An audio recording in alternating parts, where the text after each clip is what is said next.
মেহেরুন্নেসার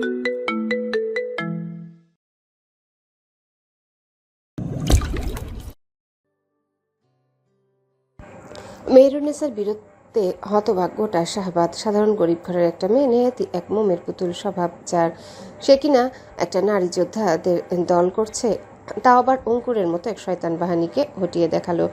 বাকেশা মেহেরুন্নেসার সামনে হাত জোর করে দাঁড়ালো, নিচু স্বরে বলল, আম্মা গো, তোমায় যখন মহল থেকে বের করে দেওয়া হলো তখন থেকে মনখানা কেমন কুগাইতো। মনে হতো অনেক বড় অন্যায় করেছে বুঝি। একটাবার প্রায়শ্চিত্ত করতে দেবে আম্মা? মেহেরুন্নেসা ধনুকের বাটপিঠ থেকে নামিয়ে এগিয়ে আসলো বাকেশার দিকে। কি করছেন আব্বা? আপনি আমার গুরুজন, এসব বলে আমায় লজ্জা দেবেন না দয়া করে। বাকেশায়ের চোখ জোড়া কেমন চিকচিক করে উঠল, ঘন ঘন শ্বাস ফেলে অকপটে পড়ল, তুমি তুমি শাহবাদের যোগ্য সম্রাজ্ঞী।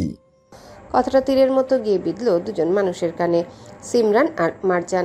মারজান একা একাই বিড়বিড়ালো, এই বুড়ো বলে কি রে সিমরান, শুনলি? সিমরান ও মারজানের কানে কানে বলল, কিছু করুন আম্মাজান, এবার কিন্তু আরো শক্তিশালী হয়ে ফিরেছে, আমাদের সব জারি জড়ি ভেস্তে দিবে। ও যেন কোনোভাবে মহলে জায়গা না পায় আম্মা, কিছু করুন। আরে থাম হতছাড়ি, ছোট ইঁদুরের মতো চ্যাও করতে নিছে, সামনে যায় কিছু কইতে পারো না, সেই তো ঠেলা পাঠাইয়া দাও আমারে। গুটি কয়েক পা এগিয়ে গিয়ে সবার সামনে মারজান বলল, ও বীর যতই হোক, ওকে এই মহল থেকে বিতাড়িত করা হয়েছিল, ভুলে গেছেন আপনারা? বাকেশার চোয়াল শক্ত হলো। সেসব ভাবার জন্য আমি এখনো মরে যাইনি বেগম। ভালো হয় তুমি অন্দরে চলে গেলে। কিন্তু আহ হাত উঁচু করে বিরক্ত ভঙ্গিতে মারজানকে থামিয়ে দিল বাকেশা। গোটা প্রাসাদের রক্ষী, প্রহরী, দাসদাসী সকলেই সেখানে উপস্থিত। বাকেশা সবার উদ্দেশ্যে বললেন, শোনো সবাই, আমরা কয়েক মাস আগে মেহেরুন্নেসাকে অর্থাৎ আমাদের বৌমাকে অযথাই ভুল বুঝে তাড়িয়ে দিয়েছিলাম, কিন্তু আজ আমি বাকের শাহ গোটা জনতার সামনে বলছি, আমরা আমাদের করা ভুলের জন্য অনুতপ্ত এবং ক্ষমাপ্রার্থী। আমরা সম্মান আমাদের বেগমকে ঘরে তুলছি। সাধু সাধু ধ্বনিতে মুখরিত হলো চারিদিক। মারজানের মুখটা চুপসে গেল। মেহেরুন্নেসা বাকেশাকে জানায়, আব্বা, আমার কিছু গুরুত্বপূর্ণ কথা আছে আপনার সঙ্গে। সব শুনবো আম্মা, আগে ভেতরে এসো, বিশ্রাম নাও। বাকেশার কথা মতো ভিতরে গেল সবাই। রক্ষীরাও যে যার কাজে গেল। বায়েজিদ, মাহাদি আর গোটা কয়েক সৈন্য রইল সেখানে। মাহাদি বায়েজিদের দিকে তাকিয়ে বলল, আমি আহতদের সেনা মহলে নিয়ে যাচ্ছি, ও ওখানে হেকিম ডাকা হবে। মাহাদি যেতে নিলে বায়েজিদ পিছন থেকে ডাকলো। বন্ধু, মাহাদির পা তড়িৎ গতিতে থামলো। যুদ্ধক্ষেত্রেও তার এতটা উত্তেজনা কাজ করেনি যা এখন করছে। বুকের ভেতর যেন ধূপধাপ হাতুড়ি পেটা হচ্ছে। পেছনে ফিরে ভগ্ন গলায় বলল, এ কি বলছেন শাহজাদা? আমি আপনার হুকুমের গোলাম, আপনার দাস, বেতনভুক্ত কর্মচারী। আমার গায়ে এত বড় উপাধি লাগাবেন না, এর ভার যে বহুগুণে ভারী। আমি অতি নগণ্য জনাব, এসব আমার সাথে যায় না। আমি আপনার দাসী উত্তম। বায়েজিদ স্মিত হাসলো। তুমি যেভাবে প্রতিটি দুঃখে দুর্দশা ঢাল হয়ে দাঁড়াও। বায়েজিদকে কথা শেষ করতে না দিয়ে মাহাদি বলল, এ তো আমার কর্তব্য হুজুর, বিনিময়ে পারিশ্রমিক পাই।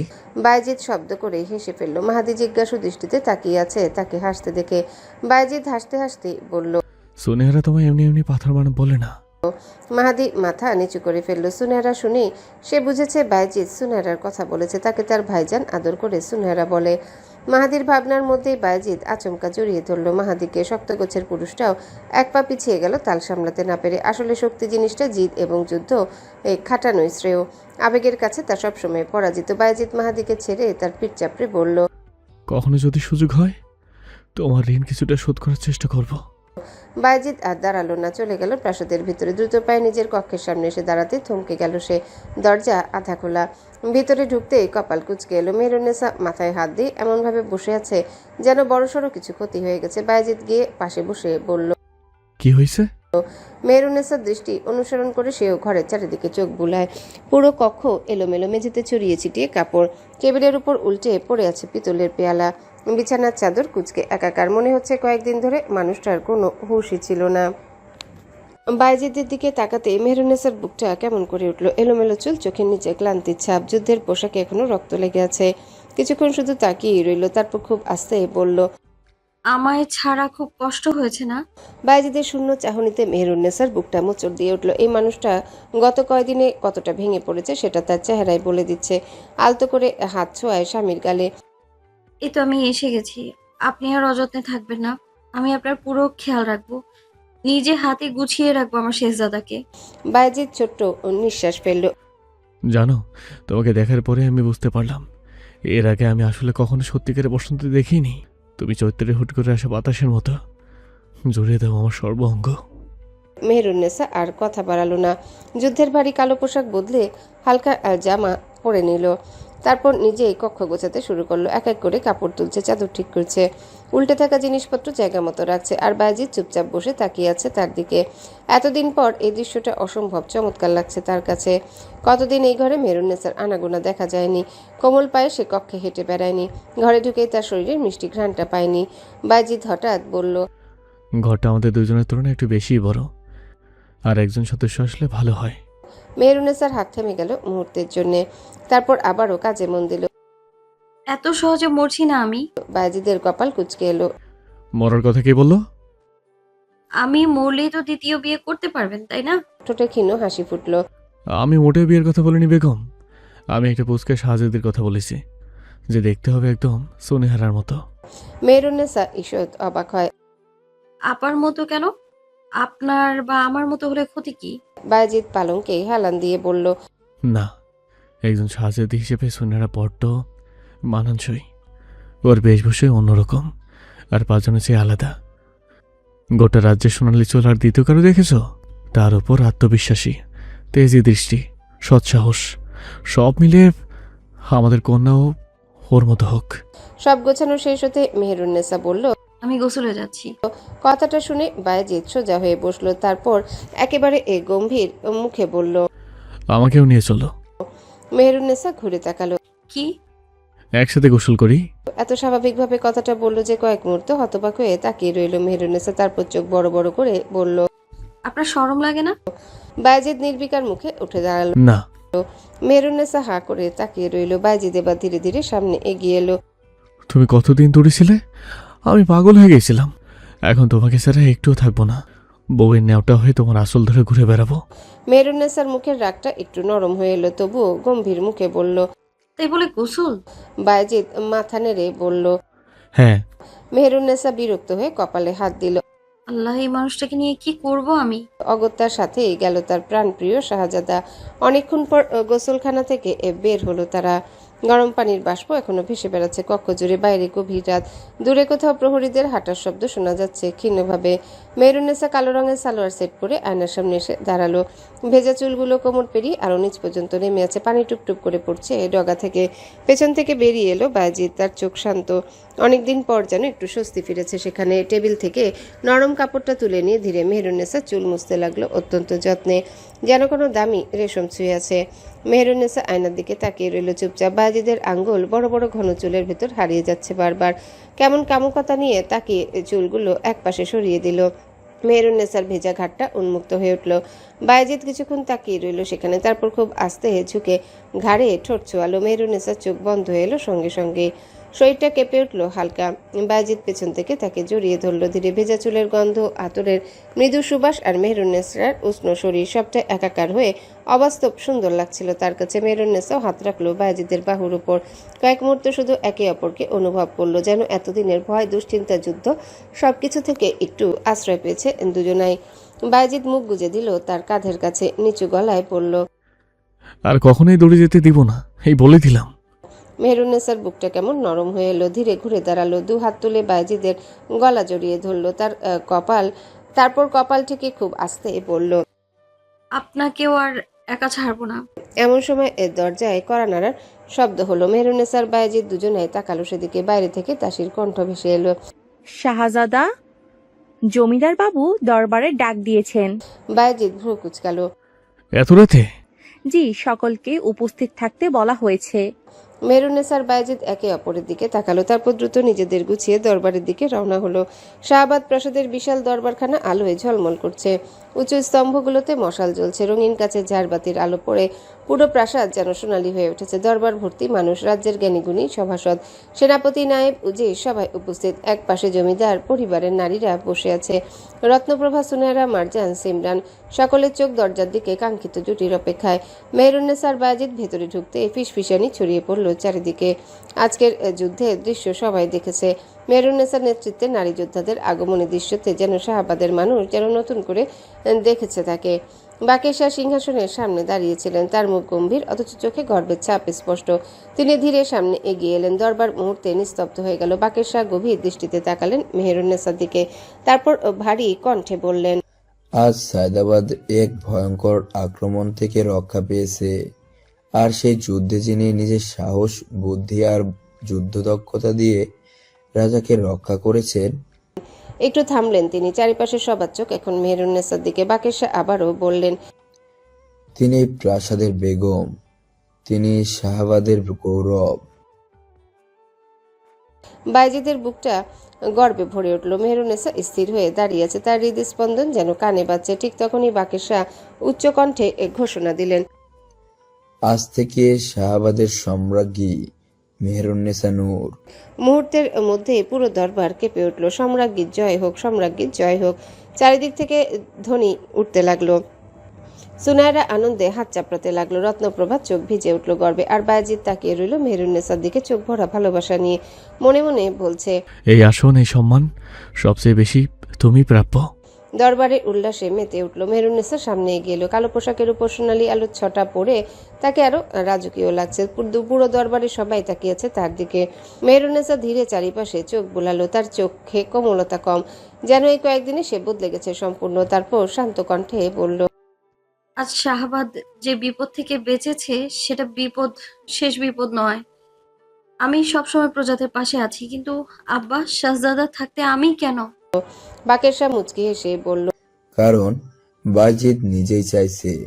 এটা স্থায়ী না আম্মা। রাজ্য হাল সঠিকভাবে ধরার জন্য একজন মমতাময়ী এবং শাসনকর্তা মা দরকার, যা তুমি নিজেই। বাজিদ তো আসোই শাসক হিসেবে, তবে বর্তমানে তুমি এই সায়দাবাদের মাথা। দরবারে চাপা গুঞ্জন উঠল। মেহরুন্নেসা তাদের উদ্দেশ্যে বলল, আমাদের শত্রু শক্তিশালী, ধূর্ত আর নিষ্ঠুর। তাই আজ থেকে শাহাবাদে নতুন কিছু নিয়ম চালু হবে। সবাই মনোযোগ দিয়ে শুনছে। আগামীকাল দরবারে আমি সেই নিয়মগুলো ঘোষণা করব। প্রাসাদের সদস্য থেকে শুরু করে সৈন্য, কর্মচারী, সাধারণ মানুষ সকলকে সেই নিয়ম মানতে হবে, এমনকি জমিদার মহলের লোকদেরকেও। মারজান তড়িৎ গতিতে তাকালো তার দিকে, মনে মনে বিড়বিড়ায়, ফকিন্নির ঝি, তোরা দেখাইতেছি শাসনগিরি খাড়া। মেহরুন্নেসা মারজানের দিকে তাকিয়ে বলল, অন্যথায় শাস্তি পেতে হবে। বাকের শাহ ধীরে ধীরে মাথা নেড়ে সম্মতি দিলেন। মাহাদি গম্ভীর মুখে দাঁড়িয়ে আছে। সুনেহরা ফ্যালফ্যাল করে তাকিয়ে আছে মেহরুন্নেসার দিকে। তার ভাবতেই অবাক লাগছে, কয়েক মাস আগেও যে মেয়েটা এই মহলে এসেছিল ভীত অপরিচিত হয়ে, আজ সেই মেয়েটা পুরো শাহাবাদকে নির্দেশ দিচ্ছে। বাজিদের ঠোঁটের কোণে ধীরে গর্বের হাসি ফুটে উঠল। গভীর রাত, যুদ্ধ থেমে গেলেও শাহাবাদ প্রাসাদ পুরোপুরি শান্ত হয়নি এখনো। আহত সৈন্যদের সেবা চলছে, প্রহরীরা টহল দিচ্ছে, কড়া নিরাপত্তা চারিদিকে। অঙ্কুরকে বিশ্বাস নেই। সেই সব কোলাহল থেকে একটু দূরে আস্তা বলে সামনে পায়চারি করছে সুনেহরা। বেগুনি ঘাগরার নিচের অংশে এখনো ধুলা লেগে আছে, চুলগুলো পুরো শুকায়নি। তার চোখে ঘুম নেই, বারবার একই চিন্তা ঘুরছে মাথায়। আজও কি পিশাচগুলো আসবে? বেশিরভাগই তো মরে গেছে। বাকিরা? হঠাৎ পিছন থেকে ভেসে এলো গম্ভীর কণ্ঠ, এত রাতে এখানে কি করছেন শাহজাদি? সুনেহরা ঘুরে তাকালো। আস্তাবলের দরজার পাশে দাঁড়িয়ে আছে মাহাদি। যুদ্ধের পোশাক এখনো খোলা হয়নি, পুরো কাঁধে ক্ষতের দাগ স্পষ্ট, হাতে চামড়ার দস্তানা, তবুও মুখটা শান্ত। সুনেহরা ঠোঁট ফুলিয়ে বলল, অভিনয় করবে না, আপনি জানেন সব। মাহাদি ধীরে সামনে এগিয়ে এলো। সুনেহরার গা ঘেঁষে দাঁড়ায়। জানি তো, কেন অন্য কারো জানার কথা ছিল? তা কখন বললাম? তাহলে কি বললেন? সুনেহরা বিরক্ত হলো কিছুটা। বললাম জেনেও কেন প্রশ্ন করছেন?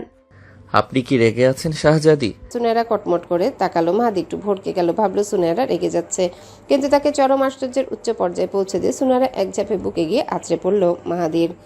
জড়িয়ে ধরল মাহাদিকে। মুহূর্তের মধ্যে জমে গেল চারিপাশ। মাহাদি যেন নিঃশ্বাস নিতেও ভুলে গেল। তার পুরো দেহ শক্ত হয়ে উঠল এক নিমিষে, যেন বুঝতেই পারছে না কি করবে। সুনেহারা মুখ গুজে রেখেছে তার বুকে। মাহাদির নড়ার শক্তিটুকুও পাচ্ছে না। বুকের ভেতর কেমন অদ্ভুত একটা অনুভূতি ছড়িয়ে পড়ল। তার হাত দুটো মাঝপথে থেমে রইল কিছুক্ষণ। স্পর্শ করবে কি করবে না সেটাই যেন বুঝতে পারছে না। শেষমেশ খুব ধীরে, অত্যন্ত সতর্কভাবে সে হাত রাখলো সুনেহার মাথায়। তার গলা অস্বাভাবিক রকম নিচু হয়ে এলো। আপনি আছেন তো শাহজাদি? কারো কিচ্ছু হবে না? সুনেহারা চোখ বন্ধ করলো। মাহাদির বুকের ভেতর শব্দ শুনতে পাচ্ছে সে, স্পষ্ট, দ্রুত, অস্বাভাবিক দ্রুত। ঠিক তখনই শুকনো পাতার উপর কারো হাঁটার শব্দ ভেসে এলো। সুনেহারা চমকে উঠে দ্রুত মাহাদির বুক থেকে সরে দাঁড়ালো। মাহাদিও মুহূর্তে সজাগ হয়ে গেল। দূর থেকে মশালের ক্ষীণ আলো দেখা যাচ্ছে, কেউ এদিকে আসছে। সুনেহারা ফিসফিস করে বলল, এত রাতে আস্তা বলে কে আসছে? কথা শেষ না হতে মাহাদি তার হাত ধরে দ্রুত আস্তাবলের পাশের বড় খড়ের গাদার আড়ালে নিয়ে গেল। দুজন নিঃশ্বাস আটকে তাকিয়ে রইল সামনের দিকে। কিছুক্ষণ পর দেখা গেল মেহরুন্নেসা আর বায়েজিদ মনে হচ্ছে কাউকে কিছু না জানিয়ে বেরিয়েছে। বায়েজিদ একটা সাদা ঘোড়ার লাগাম ধরল। মেহরুন্নেসা উঠল তার পিঠে, বায়েজিদ উঠল। তারপর ধীরে ধীরে দুজন চলে গেল নদীর দিকের পথ ধরে। সুনেহারা হা করে তাকিয়ে রইল। ও মা, মাহাদি নিচু গলায় বলল, চুপ। তবে তার নিজের চোখেও মৃদু হাসি ফুটে উঠেছে। রাতের নরম বাতাস কেটে নদীর দিকে এগিয়ে চলেছে বায়েজিদ আর মেহরুন্নেসা। আজ বহুদিন পর তারা এক হয়েছে। আকাশে বিশাল গোল চাঁদ, একদম রূপোর থালার মতো ঝলমল করছে। নদীর পানিতে সেই চাঁদের আলো পড়ে চিকচিক করছে অসংখ্য রূপালী রেখা। পাড়ের কাশফুলগুলো বাতাসে দুলছে ধীরে ধীরে। দূরে ঝিঝি পোকার ডাক। নদীর পাড়ে এসে দুজন ঘোড়া থামালো। বায়েজিদ আগে নেমে হাত বাড়িয়ে দিল। মেহরুন্নেসা হাত রাখতেই আলতো টানে নামিয়ে নিল তাকে। তারপর দুজন গিয়ে বসলো নদীর ধারের বড় পাথরটার উপর। কিছুক্ষণ কেউ কথা বলল না, শুধু নদীর শব্দ শুনছিল। মেহরুন্নেসার মুখে চাঁদের আলো পড়ে যেন তৃপ্তি ছড়াচ্ছে চারিদিকে। বায়েজিদ মুগ্ধ হয়ে তাকিয়ে রইল তার দিকে। এই মেয়েটাকে যতই দেখে ততই নতুন লাগে তার কাছে। মেহরুন্নেসা ধীরে ধীরে মাথা রাখলো বায়েজিদের কাঁধে। নদীর বাতাস এসে ছুঁয়ে যাচ্ছে দুজনকে। বায়েজিদ তার হাতটা নিজের হাতে নিয়ে আস্তে চাপ দিল। তারপর নিচু গলায় বলল, যারা ভালোবাসার প্রমাণ চায় তারা সবচেয়ে বোকা মেহের। ওরা জানে না ভালোবাসার প্রমাণের নয়, বিশ্বাসের। এই হাতটা বিশ্বাস করে ধরে রাখো। বায়েজিদের কথা শেষ হওয়ার আগে মেহরুন্নেসা বলল, রাখলাম। তারপর আমি আজীবন বই নেওয়াটা হয়ে তোমার আসলের দলে ঘুরঘুর করব। সকালের নরম আলো ধীরে ধীরে ছড়িয়ে পড়ছে কক্ষ জুড়ে। জানালার ফাঁক দিয়ে ঢুকে আসা রোদ এসে পড়েছে বিশাল পালঙ্কটার একপাশে। বায়েজিদের ঘুম ভাঙলো। উঠতে গেলেই অনুভব করলো তার বুকের উপর কেউ মাথা রেখে ঘুমিয়ে আছে। চোখ নামাতেই ঠোঁটের কোণে অজান্তেই হাসি ফুটে উঠল। তার প্রিয় স্ত্রী গুটিসুটি মেরে তার বুকে শুয়ে আছে। মাঝরাতে নদীর পাড় থেকে ফিরেছিল তারা। ক্লান্ত ছিল দুজনে। শোয়ার সাথেই কখন ঘুমিয়ে পড়েছে কেউই টের পায়নি। মেহরুন্নেসা একদম শিশুর মতো ঘুমিয়ে আছে। কালো চুলগুলো এলোমেলো হয়ে ছড়িয়ে আছে বায়েজিদের বাহু আর বালিশ জুড়ে। ঘুমের মধ্যে তার নিঃশ্বাস ওঠানামা করছে। বায়েজিদ নিঃশব্দে তাকিয়ে রইল স্ত্রীর মুখটার দিকে। এত কাছ থেকে দেখলেও কেন যেন তৃপ্তি মেটে না তার। মেহরুন্নেসার কপালটা অসম্ভব মসৃণ। লম্বা ঘন পাপড়িগুলো চোখের উপর ছায়া ফেলেছে। ঘুমের মধ্যে ঠোঁট দুটো সামান্য ফাঁক হয়ে আছে। গোলাপি আভা লেগে আছে সেখানে। আর ছোট্ট নাকটা তো বায়েজিদের ভীষণ প্রিয়। বায়েজিদের হঠাৎ ইচ্ছে হলো আঙ্গুল দিয়ে ছুঁয়ে দেখে। মুগ্ধ হয়ে দেখতেই থাকলো। মনে হচ্ছিল পৃথিবীর সব শান্তি যেন এই মুখটার মাঝেই লুকিয়ে আছে। আস্তে করে হাত উঠিয়ে কানের পাশে এলোমেলো চুল সরিয়ে দিল। মেহরুন্নেসা ঘুমের মধ্যে একটু নড়ল। আরো গা ঘেঁষে এলো তার কাছে। বায়েজিদের বুকটা কেমন নরম হয়ে গেল। নিচু হয়ে খুব আলতো করে কপালে ঠোঁট ছোঁয়ালো সে। তারপর মৃদু স্বরে ডাকলো, মেহের। কোনো সাড়া নেই। আবার ডাকলো একটু আদর মিশিয়ে। সম্রাটজি শুনছেন? আপনার স্বামী আপনাকে ডাকছে। মেহরুন্নেসা ভ্রু কুঁচকে চোখ না খুলেই বলল। আহ বায়েজিদ হেসে ফেললো আস্তে। আজ আপনার দরবারের প্রথম দিন, বলে গেছেন উঠতে হবে না? সবাই অপেক্ষা করছে। মেহরুন্নেসা এবার ধীরে ধীরে চোখ খুললো। ঘুম জড়ানো চোখে কিছুক্ষণ তাকিয়ে রইল বায়েজিদের দিকে। তারপর খুব আস্তে বলল, আর একটু ঘুমাই। বায়েজিদ মুগ্ধ হয়ে তাকিয়ে রইল। যুদ্ধক্ষেত্রে ভয়ঙ্কর কঠোর এই মেয়েটা স্বামীর কাছে কোমলমতি। বিষয়টা ভালো লাগলো বায়েজিদের। সবসময় অত তেজি গম্ভীর থাকলে প্রেম প্রীতি জমে নাকি? আলতো করে নাকে নাক ঘষে দিল। মেহরুন্নেসা ধীরে ধীরে উঠে বসলো। চুলগুলো এলোমেলো হয়ে মুখের উপর পড়ে আছে। চোখে মুখে এখনো ঘুমের ছাপ, কিন্তু উঠতেই কপাল কুঁচকে এলো। তার মাথাটা প্রচন্ড ধরে আছে। গত কয়েকদিনের যুদ্ধ, ধৈর্চাপ, মানসিক চাপ সব যেন একসাথে এসে ভর করেছে শরীরে। বায়েজিদ সঙ্গে সঙ্গে উঠে বসলো। কি হয়েছে? মেহরুন্নেসা চোখ বন্ধ করে কপালে হাত রাখলো। মাথাটা ধরেছে একটু। বায়েজিদের মুখে সঙ্গে সঙ্গে দুশ্চিন্তা নেমে এলো। আজ দরবারে না গেলে তাহলে আরেকটু ঘুমিয়ে নাও। মেহরুন্নেসা ধীরে মাথা নাড়ল। প্রথম দিনটা একদম ফাঁকি মারা যাবেই না। কিছুক্ষণ পর হাত মুখ ধুয়ে তৈরি হলো সে। কালো বোরখার নিকাবে পুরো শরীর ঢেকে ফেললো, শুধু চোখ দুটো দেখা যাচ্ছে, সেই চোখে রাজকীয় এক গাম্ভীর্য বের হয়ে যাচ্ছিল। সেই সময় থামলো মেহরুন্নেসা, ফিরে তাকালো বায়েজিদের দিকে, এগিয়ে এসে জড়িয়ে ধরলো তাকে। বায়েজিদও শক্ত করে আগলে নিল, আদুরে কণ্ঠে বলল। আমার সাম্রাজ্য ভয় পাচ্ছে বুঝি? মেহরুন্নেসা নিচু গলায় বলল। খুব ভয় লাগছে। বায়েজিদ স্ত্রীর মাথায় চুমু দিয়ে বলল। আমি আছি তো, আমাকে আপনার সক্রিয় বানাবেন সম্রাজ্ঞী? মেহরুন্নেসার মন গড়ল না, ঠাট্টায় ছোট্ট নিঃশ্বাস ফেলল। স্বাধীনতা অর্জন করা চাইতে নাকি তার টিকিয়ে রাখা বেশি কঠিন? যুদ্ধ তো জিতে গেলাম, কিন্তু পুরো শাহবাদের দায়িত্ব নেওয়াটা কি এতই সহজ হবে? এই যুদ্ধই তো শেষ যুদ্ধ নয়। আর বাকিটা শেষ করলো না, বায়েজিদ তার মাথায় আলতো হাত বুলিয়ে দিল। তুমি পারবে, তুমি না পারলে আর কেউ পারবে না। আমি আছি তো তোমার সাথে, চলো। দুজনে একসাথে দরবারের দিকে রওনা হলো। আজ দরবার একটু বেশি জমকালো। সকল সভাসদ, সেনাপতি, নায়েব, উজির সবাই উপস্থিত। মেহরুন্নেসা ঢুকতে পুরো দরবার দাঁড়িয়ে গেল। সাম্রাজ্যের জয় হোক। সম্মান মিশ্রিত কণ্ঠ ভেসে এলো চারিপাশ থেকে। মেহরুন্নেসার বুকের ভিতর ধকধক শুরু হয়ে গেল। ধীরে ধীরে সামনে এগুলো সে। দরবারের মাঝখানে উঁচু আসনটা আজ তার জন্যে সাজানো, সোনালি কারুকাজ করা বিশাল আসন। সেটার দিকে তাকাতে কেমন অদ্ভুত দুর্বলতা অনুভব হলো তার। এত বড় দায়িত্ব, এত মানুষের আশা, যদি না পারে পা দুটো যেন হঠাৎ ভারী হয়ে গেল। মেহরুন্নেসা চোখ তুলে তাকালো বায়েজিদের দিকে একদম অসহায় দৃষ্টিতে, যেন নীরবে বলছে, আমি পারবো তো। বায়েজিদ বুঝলো, যেমনটা সে সবসময় বোঝে। তার স্ত্রীকে সামনে এগিয়ে এলো, তারপর সবার সামনে খুব স্বাভাবিক ভঙ্গিতে মেহরুন্নেসার হাতটা ধরে ফেললো, আস্তে করে বলল। শুধু সামনে তাকাও, পুরো শাহবাদ আজ তোমার দিকে তাকিয়ে আছে। মেহরুন্নেসার কাঁপা নিঃশ্বাস ধীরে ধীরে স্বাভাবিক হলো। বায়েজিদ তাকে নিয়ে গিয়ে সেই সম্রাজ্ঞীর আসনে বসালো। পুরো দরবার আবারও গর্জে উঠল। সাম্রাজ্যের জয় হোক। সম্রাজ্ঞীর আসনে বসে আছে মেহরুন্নেসা, তবুও তার বুকের ভেতরে অস্বস্তিটা কাটছে না। বায়েজিদের উদ্দেশ্যটা বড্ড ভাবাচ্ছে তাকে। কি করতে চাইছে বায়েজিদ? সে কেন নিজে না বসে তাকে বসালো গদিতে? একবার আর চোখে তাকালো পাশে দাঁড়িয়ে থাকা বায়েজিদের দিকে। তার মুখে কোনো আফসোস নেই, বরং অদ্ভুত শান্তি। যেন মেহরুন্নেসাকে এই জায়গায় দেখে এসে তৃপ্ত। দরবারে কার্যক্রম শুরু হলো। নায়েব নেওয়াজে আবিদ সামনে এগিয়ে এলো, তার চেহারাও গম্ভীর। যুদ্ধের পর পুরো রাজ্যই যেন বদলে গেছে। মাথা নত করে বলল। সাম্রাজ্যী সাহেবা, গতরাতে আক্রমণে সীমান্ত কিছু অংশ ক্ষতিগ্রস্ত হয়েছে। প্রহরাও আবার জোরদার করা হয়েছে। এখন যদি আপনি আপনার ঘোষিত নিয়মাবলী সম্পর্কে আদেশ প্রদান করেন। পুরো দরবার নিস্তব্ধ হয়ে গেল। সবাই তাকিয়ে আছে মেহরুন্নেসার দিকে। মেহরুন্নেসা ধীরে উঠে দাঁড়ালো। তার কালো নিকাবের আড়ালে থেকেও গাম্ভীর্য স্পষ্ট বোঝা যাচ্ছে। শান্ত কণ্ঠে বলল।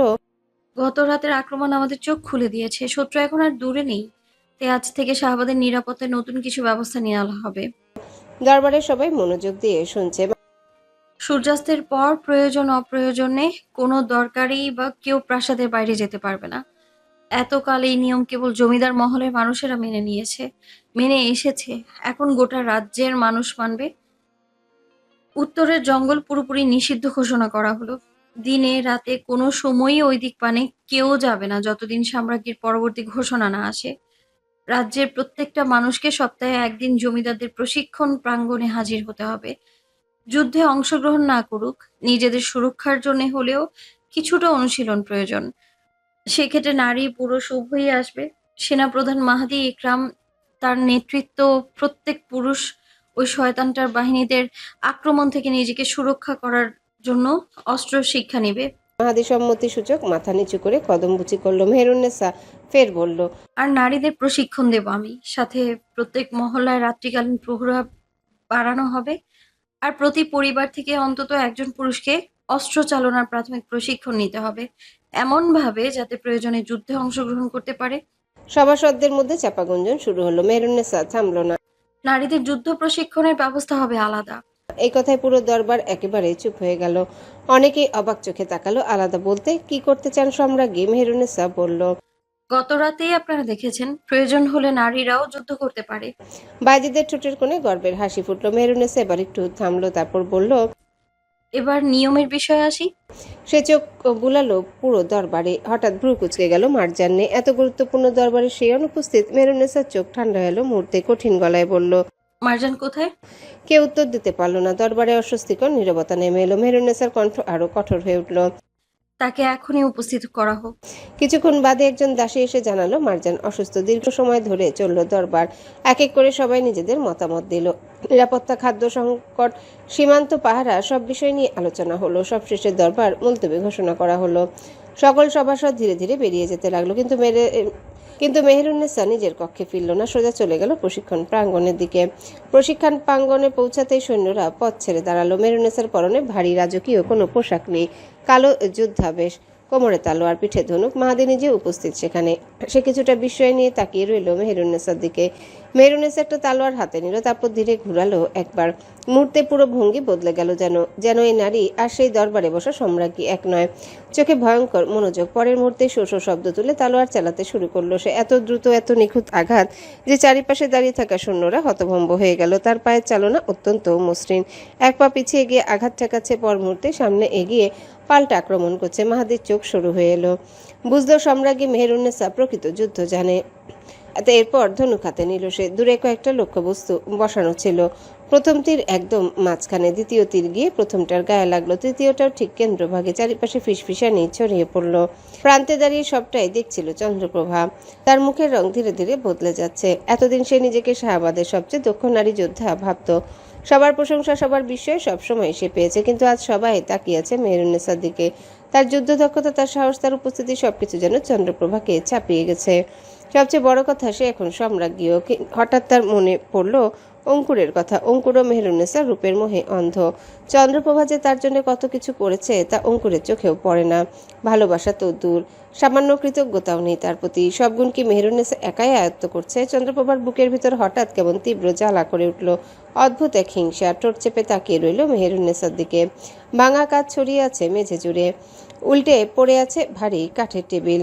দেয়ালের মশাল পর্যন্ত ছুঁড়ে ফেলা হয়েছে রাগে। গত রাতের পর থেকে অঙ্কুর যেন উন্মাদ হয়ে গেছে। তার চোখ লাল, চুল এলোমেলো, হাতে এখনো শুকিয়ে থাকা রক্তের দাগ। প্রাসাদ করিডোরে হাঁটতে হাঁটতে হঠাৎ সামনে থেকে একটা ধাতব পাত্রে লাথি মারল সে। বিকট শব্দ তুলে সেটা গিয়ে দেয়ালে আছড়ে পড়ল। বিজ্ঞানীরা ভয়ে এক্ষুনি জড়সড় হয়ে দাঁড়িয়ে আছে। কারো মুখে কথা নেই। অঙ্কুর হঠাৎ সামনে থাকা বৃদ্ধ এক বিজ্ঞানীর কলার চেপে ধরল, দাঁতে দাঁত পিষিয়ে বলল, তোদের এত বিদ্যে না, অত ঔষধ বানাস, এত পরীক্ষা করিস। লোকটা ভয়ে কাঁপছে। অঙ্কুর তাকে ধাক্কা মেরে ফেলে দিল মেঝেতে, তারপর চিৎকার করে উঠল, তাহলে এমন ঔষধ বানাস না কেন যেটা খাইয়ে দিলে মেহেরুন্নেসা আমার দিওয়ানা হয়ে যাবে? রুমটা নিস্তব্ধ হয়ে আছে। কেউ সাহস করে কথা বলছে না, কেবল অঙ্কুরের গর্জন আর ভাঙচুরের শব্দ। অঙ্কুর আবারও গর্জে উঠল, বল। এক বৃদ্ধ চিকিৎসা বিজ্ঞানীর কলা চেপে ধরে গলায় ছুরি ধরল। বল বানাবি কিনা। বৃদ্ধ লোকটি কাপা গলায় বলল, হুজুর, এমন কোনো ওষুধ হয় না, মানুষ অনুভূতি জোর করে। কথা শেষ হওয়ার আগে অঙ্কুর পাশে থাকা কাচের শিশিটা ছুঁড়ে মারল তার দিকে। শিশিটা গিয়ে লোকটার কপালে আঘাত করলো। রক্ত নেমে এলো সঙ্গে সঙ্গে। অঙ্কুর পাগলের মতো হাসতে লাগলো। হয় না, তোরা মানুষকে নরপিশাচ বানাতে পারিস, আর একটা মেয়ে আমাকে ভালোবাসবে সে ঔষধ বানাতে পারিস না? সে এক লাফে টেবিলের উপর উঠে দাঁড়ালো। চারিদিকে ছড়িয়ে থাকা রাসায়নিকে শিশিগুলো একে একে ফেলে দিতে লাগলো। নীল তরল মিশে যাচ্ছে লাল ধোঁয়ার সঙ্গে। কোথাও আগুনের ছোট ছোট স্ফুলিঙ্গ উঠছে। পুরো কক্ষ জুড়ে তীব্র ঝাঁঝালো গন্ধ ছড়িয়ে পড়ল। অঙ্কুর নিজের মাথার চুল টানতে টানতে বিড়বিড় করলো, ও আমার হবে, ওকে আমার হতেই হবে। ভাঙা কাচের বোতল একজন সৈন্যের গলায় চেপে ধরে বলল, আচ্ছা বলতো, বাইজিৎ বেশি সুন্দর নাকি আমি? লোকটা বুঝতে পারছে না কি বলবে। যদি সত্যি বলে যে শাহজাদা বাজি সুন্দর, তাহলে কি মেরে দিবে, নাকি তাকে সুন্দর বললে মিথ্যা বলার অপরাধে চোখ তুলে নেবে? হুজুর, আপনি আপনি সুন্দর। অঙ্কুর হো হো করে হেসে ওঠে। সঠিক বলেছিস, বেঁচে গেলি। তার চোখে তখন ভয়ঙ্কর উন্মাদনা। এক বিজ্ঞানী আতঙ্কিত চোখে অন্যজনের দিকে তাকালো। অঙ্কুর যেন পাগল হয়ে যাচ্ছে। বাইরে থেকে হন্তদন্ত ছুটে এলো ধুতি পাঞ্জাবি পরা মধ্যবয়স্ক একজন মানুষ। মাথা নিচু করে বলল, শাহজাদা, প্রসাদের উল্টো দিকে জঙ্গলের শেষ প্রান্তে কুয়েতের বিজ্ঞানীদের তৈরি কৃত গত সপ্তাহে সবগুলো রাসায়নিক বিস্ফোরণ ফেলে দিয়ে গেছে কেউ। অঙ্কুর বিরক্ত হলো।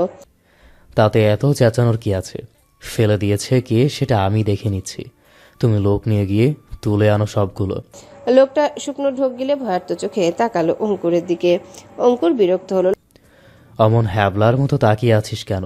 লোকটা মাথা নিচু করে বলল, হুজুর, অগ্নি বিস্ফোরণ পানিতে ভিজলে নষ্ট হয়ে যায়, ওইগুলো আর কাজে লাগবে না।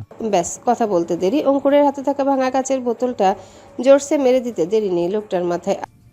কে কে করলো এত বড় দুঃসাহসিক কাজ? তার কি জানের মায়া নেই? হ্যাঁ, কে সেই বিশ্বাসঘাতক? পাহারাদারগুলো কি করে সারা রাত? সব কয়টার গর্দান নেব আমি। আহত লোকটা মাথায় হাত চেপে বলে, হুজুর, গতরাতে কয়েকজন প্রহরী জঙ্গলের ভিতর থেকে একজন নারীকে ঘোড়া নিয়ে ছুটে আসতে দেখেছিল। থামানোর চেষ্টা করতেই তাদের আক্রমণ করে। এটা একটা নারী 16 জন সৈন্যকে আহত করেছে। অঙ্কুরের চোখ জোড়া বড় হলো, যেন কিছু সন্দেহ করছে। নিচু গলায় বলল, তারা কি দেখেছে নারীটিকে? কেমন দেখতে? লোকটা বসে পড়ল, ভাঙা আহত গলায় বলল, হুজুর শুধু বলল তার চুলগুলো সোনালি রঙের ছিল। অঙ্কুরের গায়ে যেন বজ্রপাত হলো। এই সন্দেহই করেছিল সে, মেয়েটা একাই এতকাল ধরে তার সাথে যা করে আসছে, গোটা শাহবাগ তার সাহস পায়নি। একবার বন্দি করেছিল, অঙ্কুরকে পর্যন্ত আহত করতে ছাড়েনি। সেইবার মরতে মরতে বেঁচে গেছে অঙ্কুর। এই মেয়ের তেজের সামনে টিকা মুশকিল, কি নিখুঁত তার নিশানা। এমন ভয়ঙ্কর দুঃসাহসী এই পিচ্চি মেয়েটাই অঙ্কুরের আতঙ্কের কারণ। অযথায় ভয় পায় অঙ্কুর। ওর নাম শুনলে সে জানে কবে ওর উপরই আক্রমণ করে বসবে। ঠিক তখনই ভারী দরজাটা কড়কড় শব্দ তুলে খুলে গেল। কক্ষে প্রবেশ করলো চন্দ্রপ্রভা। তার মুখে কোনো ভয় ছিটে ফোটা নেই, অদ্ভুত ঠান্ডা ভাব তার বদন জুড়ে। অঙ্কুর ভেবেছিল চন্দ্র আর আসবে না, কোন সাহসে এসেছে আবার। অঙ্কুর ঘুরে তাকাতে চোখ আরো লাল হয়ে উঠল। মুহূর্তের সামনে এগিয়ে এলো সে। তুই কোন সাহসে এখানে এসেছিস? পরের মুহূর্তে সজোরে চেপে ধরল চন্দ্রপ্রভার গলা। চন্দ্রা দেয়ালের সাথে ধাক্কা খেলো।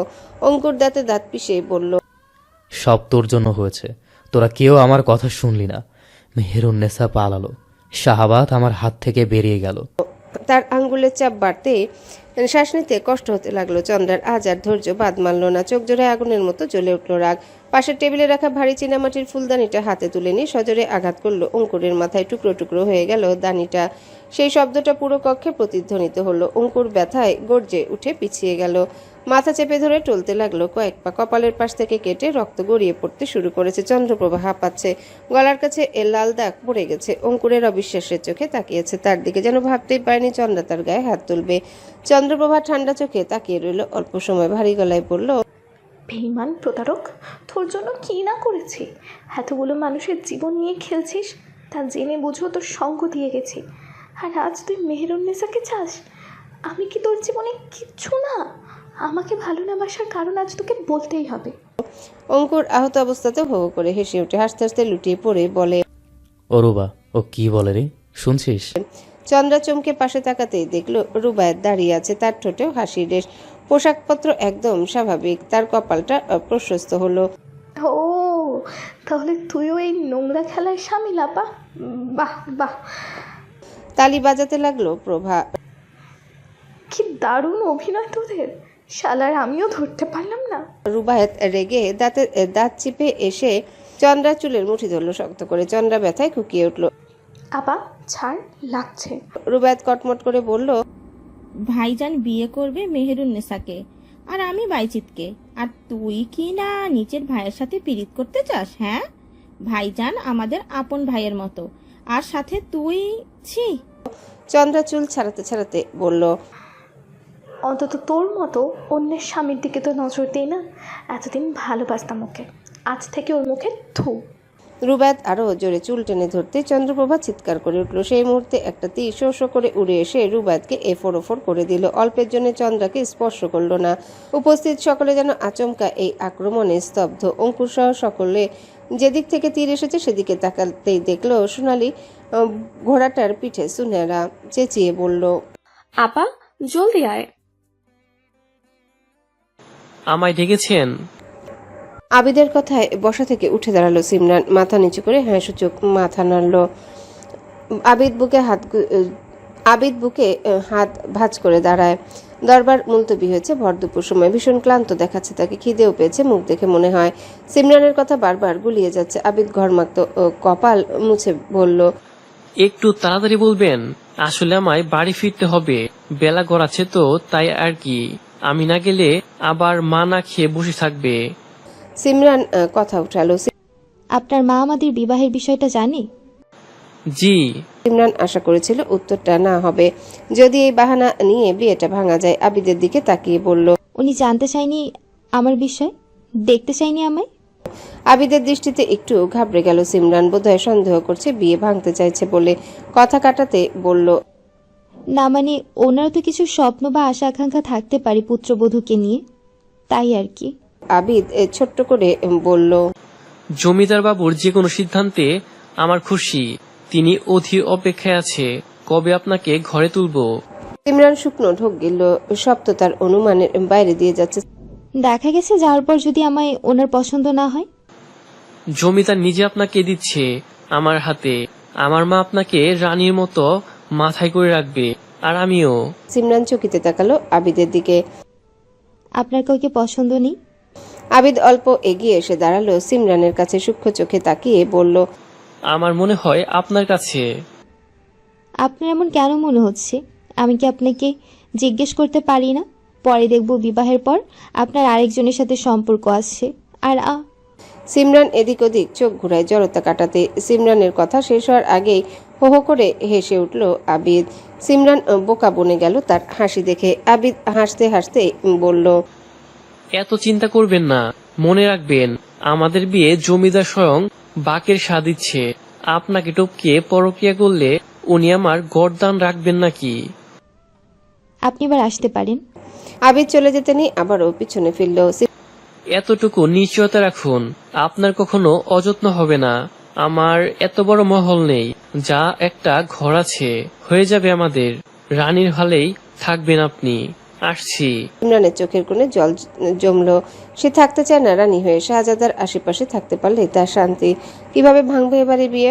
একবার ভাবলো বাকে শাকে বলবে, কিন্তু পরক্ষণে মনে পড়লো মেহেরুন্নেসা ক্ষমতার গদিতে বসে কোনো লাভ হবে না বলে সিদ্ধান্ত নিল বায়েজিদকে বলবে। মহলের উদ্দেশ্যে রওনা হতে পথিমধ্যে দেখা গেল সুনহারা আর রত্না কি নিয়ে যেন তর্ক করছে। সিমরান একটু এগিয়ে যেতেই শুনলো, তোর কি মাথা টাথা গেছে? মরতে চাস নাকি তুই? পাগল হয়ে গেছিস? কেন গেছিলি ওইখানে? বল আমায়, তোর কিছু সিমরানকে দেখে মুখ বন্ধ করলো সুনহেরা। ঘাগরার দুই প্রান্ত ধরে রাগে গজগজ করতে করতে চলে গেল সেখান থেকে। সিমরানও চলে যাবে এমন সময় দেখলো মাহাদি আরো কয়েকজন সৈন্য নিয়ে বায়েজিদের এদিকেই আসছে। সিমরান তাড়াতাড়ি পা চালায় বায়েজিদকে ধরার জন্য। বায়েজিদ ঘোড়ার পিঠে ওঠার সময় সিমরান এসে দাঁড়ালো সেখানে। শাহজাদা দাঁড়ান, আমার কিছু কথা আছে আপনার সাথে। ফিরে এসে শুনবো। এক মুহূর্ত দেরি করলো না বায়েজিদ, ঘোড়ার লাগাম টেনে ছুটে গেল দ্রুত। সিমরান আশাহত হলো ফের। মন খারাপ করে পা বাড়ালো মহলের দিকে। আজ নিজেকে সত্যি আশ্রিতা মনে হচ্ছে সিমরানের। যদি তার পরিবার বেঁচে থাকতো তাহলে অবশ্যই বিবাহের ক্ষেত্রে তার মতামত নিত। এরা কেউই কথা কানেই তুলছে না। আনমনে হয়ে হাঁটতে হাঁটতে হঠাৎ কারোর সাথে ধাক্কা খেলো। কপাল কুচকে তাকাতেই পাশে দেখলো মেহেরুন্নেসাকে। শক্ত চোখ জোড়া দৃষ্টি নরম হলো। চাপা কষ্ট নিয়ে বলল, ক্ষমা করবেন সম্রাজ্ঞী, দেখিনি আমি। মেহেরুন্নেসা তীক্ষ্ণ চোখে তাকায়। তোমার শেয়ানাপনা আমি বুঝি না ভেবেছ? মানে? মেহেরুন্নেসা শক্ত করে চেপে ধরলো সিমরানের হাত, দাঁতে দাঁত পিষে বলল, গত রাতে আমি বড় আপার ঘর থেকে ফেরার সময় তোমাকে আমাদের কক্ষ থেকে বের হতে দেখেছি। শাহজাদা দরবারে ছিল, আমিও কক্ষে ছিলাম না। কি করতে গিয়েছিলে তুমি? হ্যাঁ? সিমরান ধরা পড়া চোরের মতো তোতলাতে লাগলো। আমি ওই কি? আমি ওই? হ্যাঁ আমি কি? সত্যিটা বলো। বলো, ঝুড়িতে করে সাপ নিয়ে গিয়েছিলে, সাপ ছেড়ে দিয়ে এসেছো ঘরে। বলো, সাম্রাজ্ঞীকে হত্যা চেষ্টা? তোমার গর্দান নেব আমি। সিমরানের বুকের ভিতর যেন বিদ্যুৎ চমকানোর মতো চমকে উঠলো। ধপ করে মেহেরের পায়ে ধরে বসে পড়ল। সম্রাজ্ঞী দয়া করুন, আমার কোনো দোষ নেই। আমাকে যা করতে বলা হয়েছে আমি তাই করেছি। মেহেরুন্নেসা পা ঝাড়া দিয়ে ফেলে দিল সিমরানকে। বলো, কে করতে বলেছে? সিমরান কাঁদতে কাঁদতে বলল, আমাজন করতে বলেছিল। মেহেরুন্নেসা সিমরানকে নিয়ে টানতে টানতে দরবারের মাঝখানে ছুঁড়ে ফেললো। যে কয়জন সভাসদ আছে তারা বসা থেকে উঠে দাঁড়ায় মেহেরুন্নেসার এমন কাণ্ডে। বাকের শাহ অবাক হয়ে মেহেরুন্নেসাকে বলে, কি হয়েছে আম্মা? ওকে এভাবে আঘাত করছো কেন? মেহেরুন্নেসা তীব্র ক্রোধ নিয়ে সিমরানকে বলল, নিজের ঘাড় বাঁচাতে চাস তো সবটা স্বীকার কর। এছাড়া আর সিমরানের কোনো উপায় নেই। মহলের সকল নারী পুরুষ এসে ভিড় করলো দরবারের সামনে। সিমরান সকলের সামনে বলল, গতকালকে আম্মা আমাকে বলেছিল মেহেরুন্নেসা মানে সম্রাজ্ঞীর কক্ষে বিষাক্ত সাপ ছেড়ে দিতে। উনি সাপুরিকে দিয়ে সাপ আনিয়েছে জঙ্গল থেকে, আমিও তাই করেছি। বাকের শাহের যেন পায়ের তলা থেকে মাটি সরে গেল। মেহেরুন্নেসা বলল, আব্বা, সাম্রাজ্ঞীকে হত্যা চেষ্টা শাস্তি কি? অবশ্যই মৃত্যুদণ্ড। মারজানের রূপ কেঁপে উঠল কথাটা শুনে। মেহেরুন্নেসা ফিচেল হাসল। শাস্তি আমি ঘোষণা করছি, আজ থেকে মারজান আর সিমরান আমার খাস দাসী। বলো দুজন রাজি? দুজনের কেউই কথা বলে না। মেহেরুন্নেসা গর্জে বলল, প্রহরী কারাগারে পাঠাও এদের। দুজনের সমস্বরে বলে উঠল, না, আমরা রাজি, আমরা রাজি। মেহেরুন্নেসার ঠোঁট প্রশস্ত হয়। জমিদার বাড়ির ঘাট বাঁধা পুকুরের সিঁড়িতে বসে কাপড় কাচ্ছিল সিমরান। মেহেরুন্নেসার কাপড় জামা ধোয়ার দায়িত্ব আজ থেকে সিমরানের, আর ঘর পরিষ্কার করার দায়িত্ব মারজানের। মাঝে মাঝে বিরক্ত মুখে বিড়বিড় করছে। আবিদ যদি মহলে এসে এই ঘটনা শুনে তাহলে বড়ই বেজ্জতি হয়ে যাবে। আবারও ভাবে তাহলে তো বিয়েটাও বাতিল হতে পারে। কিন্তু এভাবে সম্মানিত হয়ে বিয়ে বাতিল হওয়ার কোনো মানেই হয় না। ঝুঁকে কাপড় পানিতে ভিজানোর সময় শো শো করে এক তীর গিয়ে বাঁধল পাশের কৃষ্ণচূড়া গাছটায়। সিমরান আতঙ্কিত হয়ে উঠে দাঁড়ালো। আক্রমণ! পর মুহূর্তে শো শো শব্দ তুলে আরও কয়েকটা তীর এসে আছড়ে পড়ল পুকুরের পাশের গাছে। কলসি ভেঙে চুরমার হয়ে গেল, পানিতে ঢেউ ছড়িয়ে উঠল। সিমরান ভয়ার্ত চোখে মাথা তাকাতেই দেখতে পেল দূর থেকে কালো পোশাক পরা অশ্বারোহী বাহিনী ধেয়ে আসছে। সামনে নাসিরাবাদের পতাকা। সৈন্যদের মুখে হিংস্রতা, হাতে জলজলে তরবারি। সৈন্যদের চিৎকার শোনা যায়, দুশমন ঢুকে পড়েছে। মুহূর্তে চারিদিক বিশৃঙ্খলায় ভরে গেল। ঘোড়ার খুরের শব্দে কেঁপে উঠল মাটি। তীরের পর তীর ছুটে আসতে লাগলো। সিমরান চোখ মুখ বুঝে উঠে দিল এক দৌড়। মহলের দরজা দিয়ে ঢুকতে দেখতে পেল মেহেরুন্নেসা তলোয়ার হাতে ছুটে আসছে। সিমরান চলতি পাথা মতে গিয়ে পড়তে পড়তে বাঁচল। পেছনে ফিরে টেনে ধরল মেহেরুন্নেসাকে। মেহেরুন্নেসা রক্তচক্ষুনি এক ঝটকায় নিজেকে ছাড়িয়ে নিল সিমরানের থেকে। সিমরান ছিটকে দূরে পড়ে ফের উঠল, হাঁপাতে হাঁপাতে জাপড়ে ধরল মেহেরুন্নেসার পা। মেহেরুন্নেসা বিশ্বাস করল না সিমরানের কথা। তাকে ছাড়িয়ে ছুটে গেল প্রাসাদ প্রাঙ্গণে। শুরু হলো পুরোদমে লড়াই। সৈন্যরাও ঝাঁপিয়ে পড়ল অঙ্কুরের বাহিনীদের উপর। চন্দ্রা তালোয়ার হাতে কুপকাত করতে লাগলো এক একজনকে। সিমরান ভিতরে না গিয়ে ফের এসে দাঁড়িয়েছে মহলের বাইরে। সব মেয়েরা বাইরে। সিমরানের মন সায় দিচ্ছে না ভিতরে যেতে। সুনেরা একের পর এক তীর ছুটছে শয়তানগুলোর দিকে। এক পর্যায়ে তারা ফের পরাজিত হলো, পালালো কয়েকজন ঘোড়া ছুটিয়ে। ঠিক তখনই সিমরানের চোখ পড়ল মূল ফটকের সামনে। সাদা ঘোড়া এক নারী তীর তাক করছে মেহেরুন্নেসার দিকে। কে জানে কি হলো সিমরানের। ৭-৫ না ভেবে প্রিয় শত্রুর দিকে ছুটে আসা তীরের সামনে বুক পেতে দিল নির্দ্বিধায়। চকচকে তীক্ষ্ণ তীরটা বুকের এক পাশ দিয়ে ঢুকে পিঠ ফুড়ে বেরিয়ে গেল। মরণ নাশা এক চিৎকার দিয়ে উঠল মেহেরুন্নেসা। হাতের তালোয়ার ফেলে ছুটে এলো সিমরানের কাছে, কিন্তু মেহেরুন্নেসা আসার আগে তীরবিদ্ধ সিমরান ছিটকে পড়ে গেল পুকুরে। মেহেরুন্নেসাও ঝাঁপ দিল তৎক্ষণাৎ। সে ভুলেই গেছে সে সাঁতার পারে না। পানি সেখানে অল্প ছিল নেহাত, নয়তো আরেকটা দুর্ঘটনা ঘটে যেত। ধীরে ধীরে পিছিয়ে যেতে লাগলো অঙ্কুরের বাহিনী। কয়েকজন আহত সৈন্যকে টেনে নিয়ে দ্রুত ঘোড়া ঘুরিয়ে পালিয়ে গেল তারা। চারিপাশে শুধু আতঙ্ক আর ধোঁয়াটে অস্ত্রাঘাত। মেহেরুন্নেসা আঁকড়ে ধরল সিমরানকে। তার চোখ জোড়া বুঝে আসছে, রক্তে পুকুরের পানি লাল হয়ে উঠেছে। মেহেরুন্নেসা গলা ফাটিয়ে চিৎকার করে কাঁদে। এই সিমরান আপা, এই শুনছো তুমি? চোখটা খোলো না। আমি নেওয়াজকে কথা দিয়েছি তোমাদের বিবাহ ধুমধাম করে দেব। সাম্রাজ্ঞিক কথার খেলাপ করতে পারে না। ওঠো, ওঠো না। আমাকে ক্ষমা করে দিও বোন। আসলে আসলে আমি অতটাও খারাপ নই। ছোটবেলা থেকে শাহজাদাকে নিয়ে স্বপ্ন দেখতাম তো, তাই তোমাকে হিংসে করে ফেলতাম। আমি কখনো তোমার ক্ষতি করতে চাইনি। আম্মা আমার কথা না শুনলে আম্মা আমায় চাবুক দিয়ে মারতো। আমি কখনো কাউকে বলতে পারিনি কথাগুলো। আমি ওই ছোট ঘরটা। মেহেরুন্নেসার আহাজারিতে সিমরান নিভু নিভু চোখে তাকায়। রক্তাক্ত হাতখানা মেহেরুন্নেসার গাল ছুঁয়ে বলে। সিমরান গা ছেড়ে দিয়েছে। মেহেরুন্নেসা বুঝলো তার প্রাণ পাখিটা উড়াল দিয়েছে দূর অজানায়। সিমরানের মাথাটা বুকে চেপে ধরে গগনবিদারী কান্নায় ভেঙে পড়ল সম্রাজ্ঞী। এই এক বিরল দৃশ্যের সাক্ষী হল শাহাবাদবাসী। দুই শত্রু একে অপরের জন্য উন্মাদ। একজন প্রিয় শত্রুকে বাঁচাতে নিজে জীবন দিল, আরেকজন শত্রুর মৃত্যুতে উন্মাদের মতো কাঁদছে। এই সিমরান আপা, এই আপা ওঠো না। আমি তোমার শেষদাদাকে কেড়ে নিয়েছিলাম না? তুমি আমার শাস্তি দাও, তবু তুমি যেও না। ততক্ষণে সে অনেক দূরে চলে গেছে। প্রহরীরা পানিতে নেমে তাকে ডাঙায় উঠালো। দাসীরা মেহেরুন্নেসাকে মহলে আনলো। চন্দ্রা পাগলের মতো কাছে সিমরানের লাশের পাশে বসে।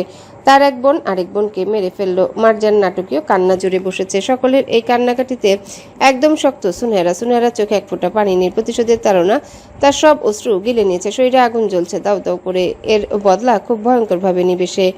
রাত গভীর, চারিপাশে অস্বাভাবিক নীরবতা। উত্তরের প্রাসাদটা ঠায় দাঁড়িয়ে আছে। দূর থেকে দেখলে মনে হয় অন্ধকারের মাঝে দাঁড়িয়ে থাকা কোনো অভিশপ্ত দুর্গ। প্রাসাদের চারিদিকে মশাল জ্বলছে।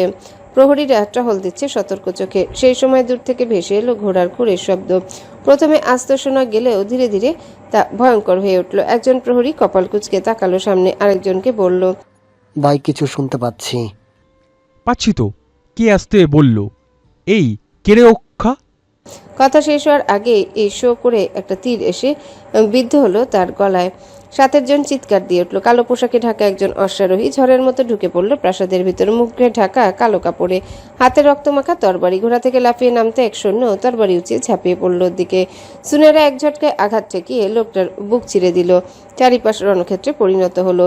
তালোয়ারের ঝনঝন শব্দ, আহতদের আর্তনাদ, আগুনের আলো আর ঘোড়ার শব্দ কেঁপে উঠল পুরো উত্তর প্রাসাদ।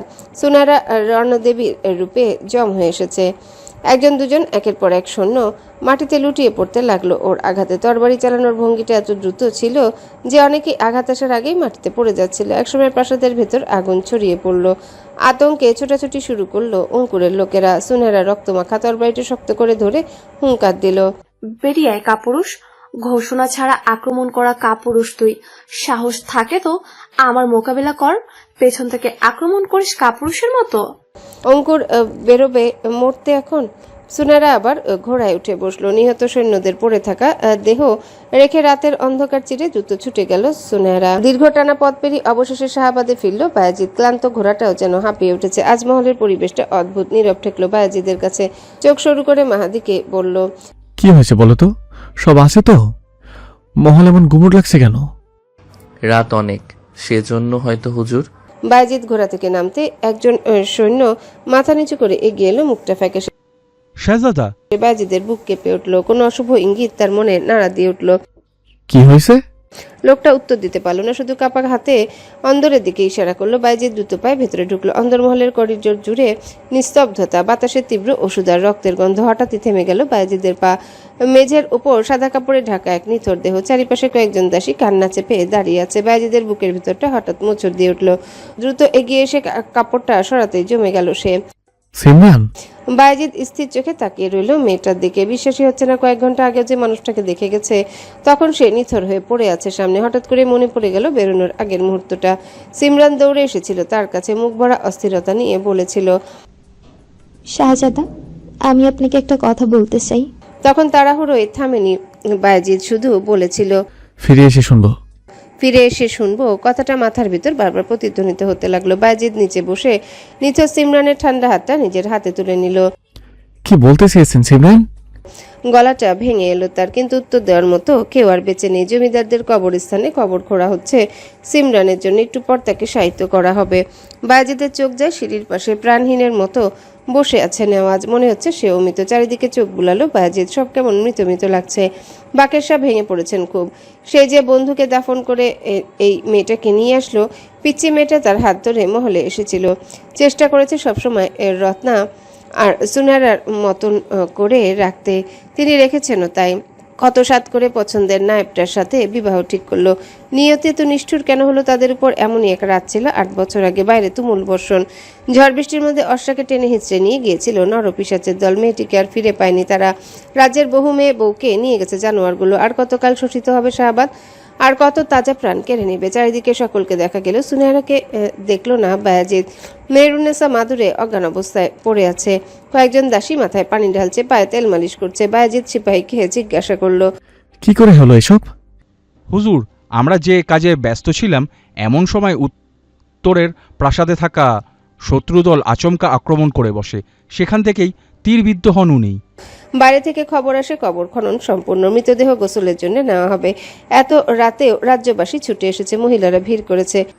আমরা শেষবারের জন্য দেখতে এসেছি, লাশ কোথায়? মহিলাটির কথায় বায়াজিদ তার ছেলের হাসি দিল। মাহাদি অবাক চেয়ে তার পানে। বায়াজিদ মাহাদির দৃষ্টি লক্ষ্য করে বলল, কি বুঝলে বন্ধু? মাহাদি উত্তর দিল না। বায়াজিদ ফের বলল, মৃত্যুর পর মানুষ প্রথমে নিজের নাম হারায়, প্রিয়জনরাও এসে বলে লাশ কোথায়। মাহাদি চকিতে তাকালো বায়াজিদের কথা শুনে। আসলেই তো কেউ তো এসে বলছে না সিমরানকে দেখতে এসেছি, সবাই বলছে লাশ দেখতে এসেছি। গভীর রাত, মহলের অধিকাংশ মশাল নিভে গেছে, চারিপাশে নিস্তব্ধতা, দূরে প্রহরীদের টহলের শব্দ ভেসে আসছে। মাঝে মাঝে সিমরানের দাফন কার্য সম্পন্ন করে ঘরে ফিরেছে বায়েজিদ। আশেপাশে ঘুরঘুর করে বিরক্ত করা মেয়েটার জন্য আজ মন খারাপ হচ্ছে।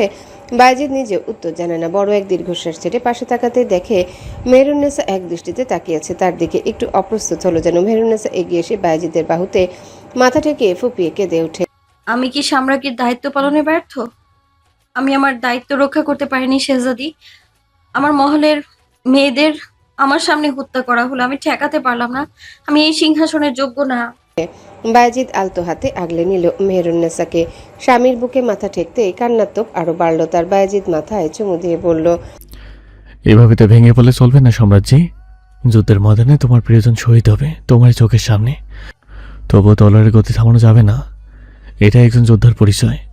শুধু সিমরান আর কেন, আমরা নিজেরও প্রাণ দিতে প্রস্তুত যুদ্ধক্ষেত্রে।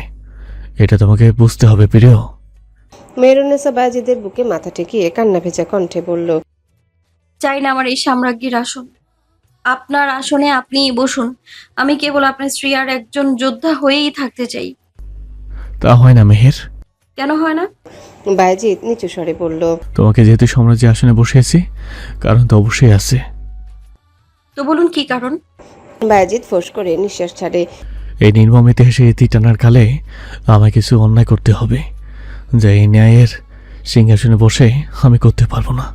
কে জানে এ কথা বুঝলো কিনা মেহের। স্বামীর বুকে মুখ গুজে কাঁদতে থাকলো অনবরত। মেহেরুন্নেসাকে এক প্রকার জোর করে ঘুম পাড়ালো বায়েজিদ। বুকের উপর শুইয়ে মাথায় হাত বুলিয়ে দিচ্ছে। এমন সময় পেছনের গোপন পথ দিয়ে মহলে প্রবেশ করলো মিরান। কালো চাদরে শরীর ঢাকা, মুখে ক্লান্তির, পোশাক এলোমেলো নয়, ঠিকঠাকই আছে। প্রস্তুতি নিয়ে এসেছে সে। অন্দরমহলের করিডোর পেরিয়ে সরাসরি চলে গেল বায়েজিদের কক্ষে। দরজায় শব্দ হতে বায়েজিদ সতর্ক হয়ে উঠল। কে? আমি মিরান। কণ্ঠটা শুনে দ্রুত দরজা খুলে দিল বায়েজিদ। মিরান ভেতরে ঢুকতেই দরজাটা বন্ধ করে দিল সে। বায়েজিদ অবাক হয়ে তাকালো ওর দিকে। তুমি এত রাতে? কি হয়েছে? আর তুমি কোথা থেকে পাইলে? মিরানের চোখে মুখে তাড়াহুড়োর ছাপ, ঘামছে মাত্রাতিরিক্ত। শুকনো ঢোক গিলে বলল, বেগমকে একটু ডাকা যাবে? খুবই জরুরি সংবাদ আছে। বায়েজিদের চোয়াল শক্ত হলো। ও অসুস্থ, দেখা যাবে না। আমাকে বলো। আমি এক গুরুত্বপূর্ণ খবর নিয়ে এসেছি শাহজাদা। কিসের খবর? মিরান একবার চোখ বন্ধ করলো, তারপর নিচু গলায় বলল, অর্ষার মাইমুনা শেখ কেউই বেঁচে নেই। মুহূর্তে থমকে গেল বায়েজিদ। কি বললে? অঙ্কুর অনেক আগে হত্যা করেছে তাদের। কথাটা শুনে যেন আগ্নেয়গিরির উপচে পড়লো তার মস্তিষ্কে। গর্জে উঠে বলল, তুমি জানো এর জন্য আমি তোমার গর্দান নিতে পারি? মিরান আবারও বলল, নিলে এক্ষুনি নিন। আমি নিশ্চিত হয়ে এসেছি, ওদের আর খুঁজে লাভ নেই। বায়েজিদের চোয়াল শক্ত হয়ে উঠল। চোখের ভিতর ধীরে ধীরে জমে উঠল চাপা ক্রোধ। প্রমাণ? মিরান বিরক্ত হলো বায়েজিদের কথায়। দীর্ঘদিন পরে যখন খোঁজ পাবেন না তখন প্রমাণ পাবেন। গরিবের কথা আবার বাসি হলো ফলে। মিরান ধপাধপ পা ফেলে বেরিয়ে গেল। বায়েজিদ আটকালো না ওকে। রোজ রোজ পালায়, আবার ফিরে আসে। অতিষ্ঠ করে তুলেছে সবাইকে। রাজ্যে যখন আর দেখা যাচ্ছে না তো থাকুক যেখানে খুশি। হারিকেনের আলো একেবারে কমিয়ে দিয়ে মেহেরুন্নেসার পাশে এসে শুয়ে পড়ল বায়েজিদ। মেয়েটার গাটা গরম গরম লাগছে, জ্বর আসবে বোধহয়। মেহেরুন্নেসার গায়ে হাত রাখতেই বলল, ওকে এতটাও সস্তা ভাবে নেবেন না শেহজাদা। এই যুদ্ধের আড়াল থেকে যে সবচেয়ে বেশি যুদ্ধ করেছে সে হচ্ছে মিরান। বায়েজিদ চমকে উঠল মেহেরুন্নেসার কথায়। কিসব বলছো? আর তুমি ঘুমাবে কেন এখনো? মেহেরুন্নেসা চোখ বন্ধ রেখেই বলল, সুনেহরা আপার ছোড়া প্রত্যেকটা তীরের দানবগুলো লুটিয়ে কেন পড়ছিল? তলোয়ার আর বর্ষার খোঁচায় কিছু হয়নি তো? তাহলে ওই তীরে কেন পড়ে যাচ্ছিল? সব ভেবেছেন একবার? বায়েজিদ তখন তালোয়ারের আঘাতে একের পর এক অঙ্কুরের বাহিনীকে ঘায়েল করছে। দেখেই কোত্থেকে সুনেরা তীর ছুঁড়েছে। মেহেরুন্নেসা ঠান্ডা লাগা চিকন গলায় বলল, সেই তীরে মাখানো ছিল বিজ্ঞানীদের তৈরি করা ওষুধ, যা ওদের শরীরে প্রবেশ করার সাথে সাথে মৃত্যু ঘটিয়েছে। আর সেই রাসায়নিক তরল জুটিয়ে দিয়েছে মিরান। বায়েজিদের ঠোঁট জোড়া আপনা আপনি ফাঁকা হয়ে গেল। তার মানে সুনেরা আর মিরান ওর সাথে জড়িত? মেহেরুন্নেসা উত্তর দিল না তার। ছোট্ট করে বলল, আপনারও ঘুমের প্রয়োজন। সকালে দরবারে জরুরি আলোচনা করার আছে। প্রাসাদের করিডোর পেরিয়ে বাইরে বের হলো মিরান। চারিপাশ অস্বাভাবিক নীরব। দূরে কোথাও শুকনো গাছের ডাল কাঁপছে বাতাসে। আকাশে আধখানা চাঁদ মেঘের আড়াল থেকে বারবার বের হচ্ছে, আবার মিলিয়ে যাচ্ছে। প্রাসাদের পাশ ঘেঁষে যে পুরনো কবরস্থানটা আছে সেদিক দিয়ে হেঁটে যাচ্ছিল মিরান। মাটির গন্ধ তীব্র। ভেজা বাতাসে পচা পাতার গন্ধ মিশে আছে। হঠাৎ কান্নার শব্দ ভেসে আসে মিরানের কানে। তৎক্ষণাৎ পা থামায়।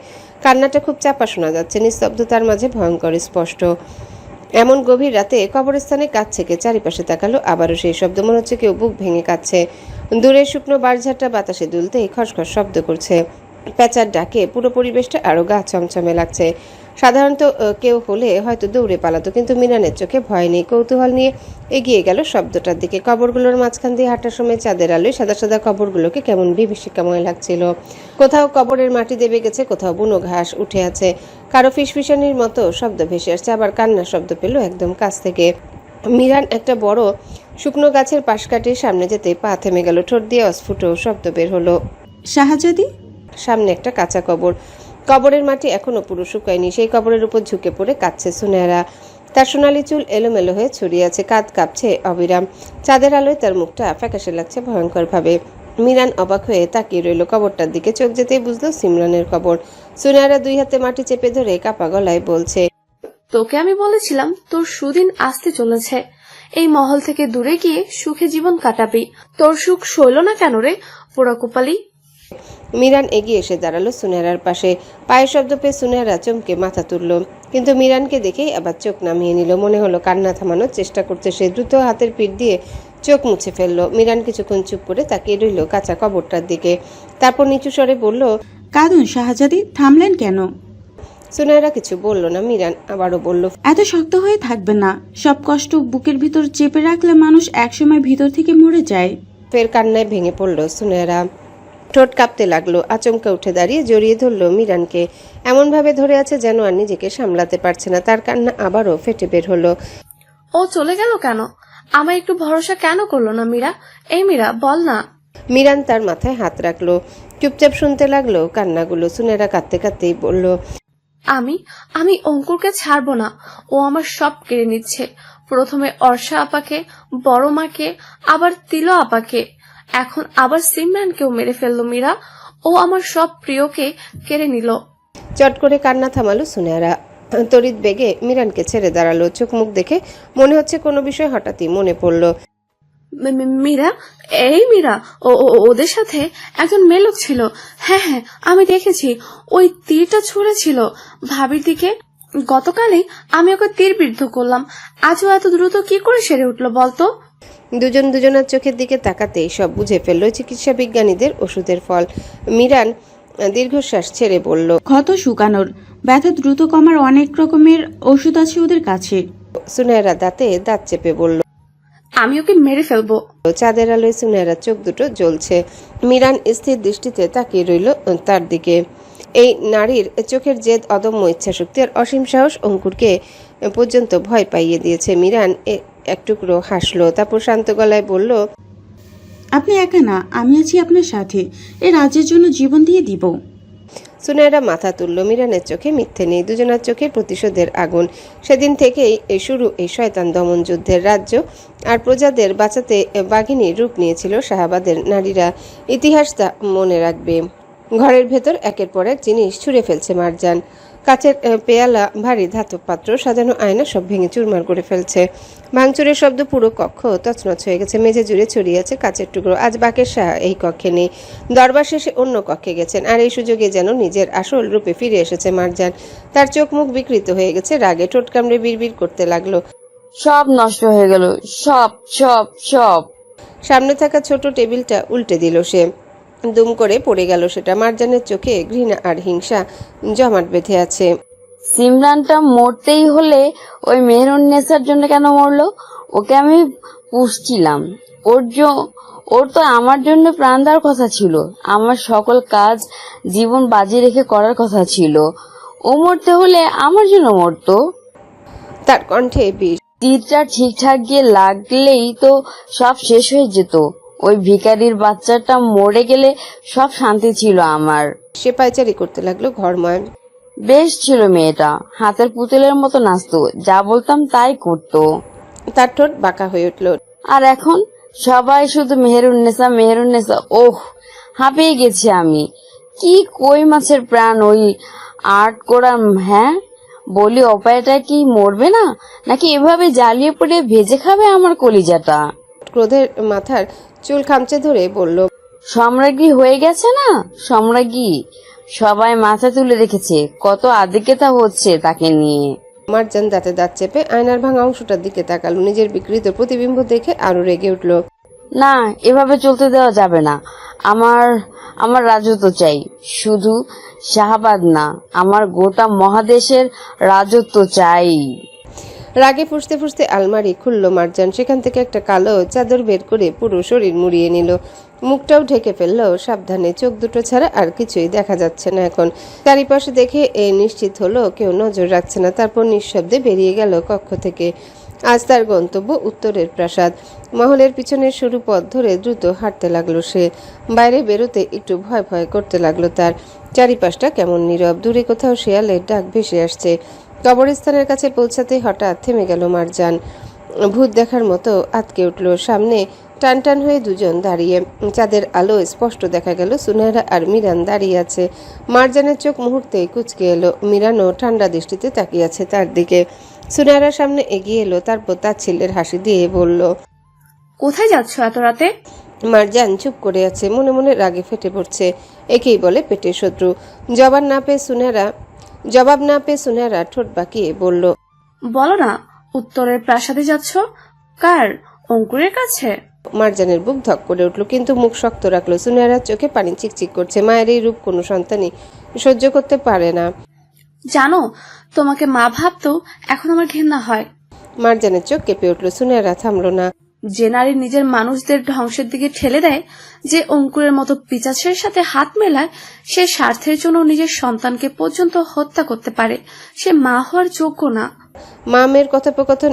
মিরান নীরবে দাঁড়িয়ে সবটা দেখছে। সুনয়রা কথা বলতে গিয়ে কেঁদে উঠল। এই তুমি কেমন মা বলো তো? ভাইজান না হয় তোমার পেটের ছেলে না, মেয়ের ভাবিও পরের মেয়ে, কিন্তু তিলোত্তমা আপা, আমাদের সাথে কেন এমনটা করলে? না আম্মা না, মারজান বেগম। বলুন মারজান বেগম, উত্তর দিন আমায়, কেন নিজের সন্তানকে হত্যা করলেন বলুন? মিরান তার ছেলের হাসি দিয়ে বলল, কাকে নিজের সন্তান বলছেন শাহজাদি? এই স্বার্থপর মহিলার গর্ভে কেবল আপনার জন্ম। তিলোত্তমা নাম করা বণিক যশদেব বাবুর কন্যা। সুনয়রার চোখ তখন ছানা বড়া। মারজানের পায়ের তলায় মাটি সরে গেল। সুনয়রা কাপা কাপা গলায় বলল, কি বললি মীরা? যশদেব বাবু একজন হিন্দু লোক। তার বড় ছেলে অনিরুদ্ধকে মিশরের নাম করা একটা প্রতিষ্ঠান থেকে গবেষণা শেখাচ্ছিল। মিশরীরা চিকিৎসা বিজ্ঞানের সবচেয়ে উন্নত এখনো পর্যন্ত। যেখান থেকে তাকে ধরে আনতে গোটা পরিবারকে হত্যা করে এই মারজান বেগম আর তার সঙ্গী অঙ্কুর মিলে। সেখান থেকে তিলোত্তমাকে নিয়ে আসে এই মহিলা কাজ করানোর জন্য। যতদিন করাতে পেরেছে রেখেছে, যেই কাজ শেষ মেরে দিল। সুনয়রা যেন নিজের কানকে বিশ্বাস করতে পারছে না। আর হ্যাঁ, সাথে সিমরানের বাবাও ছিল।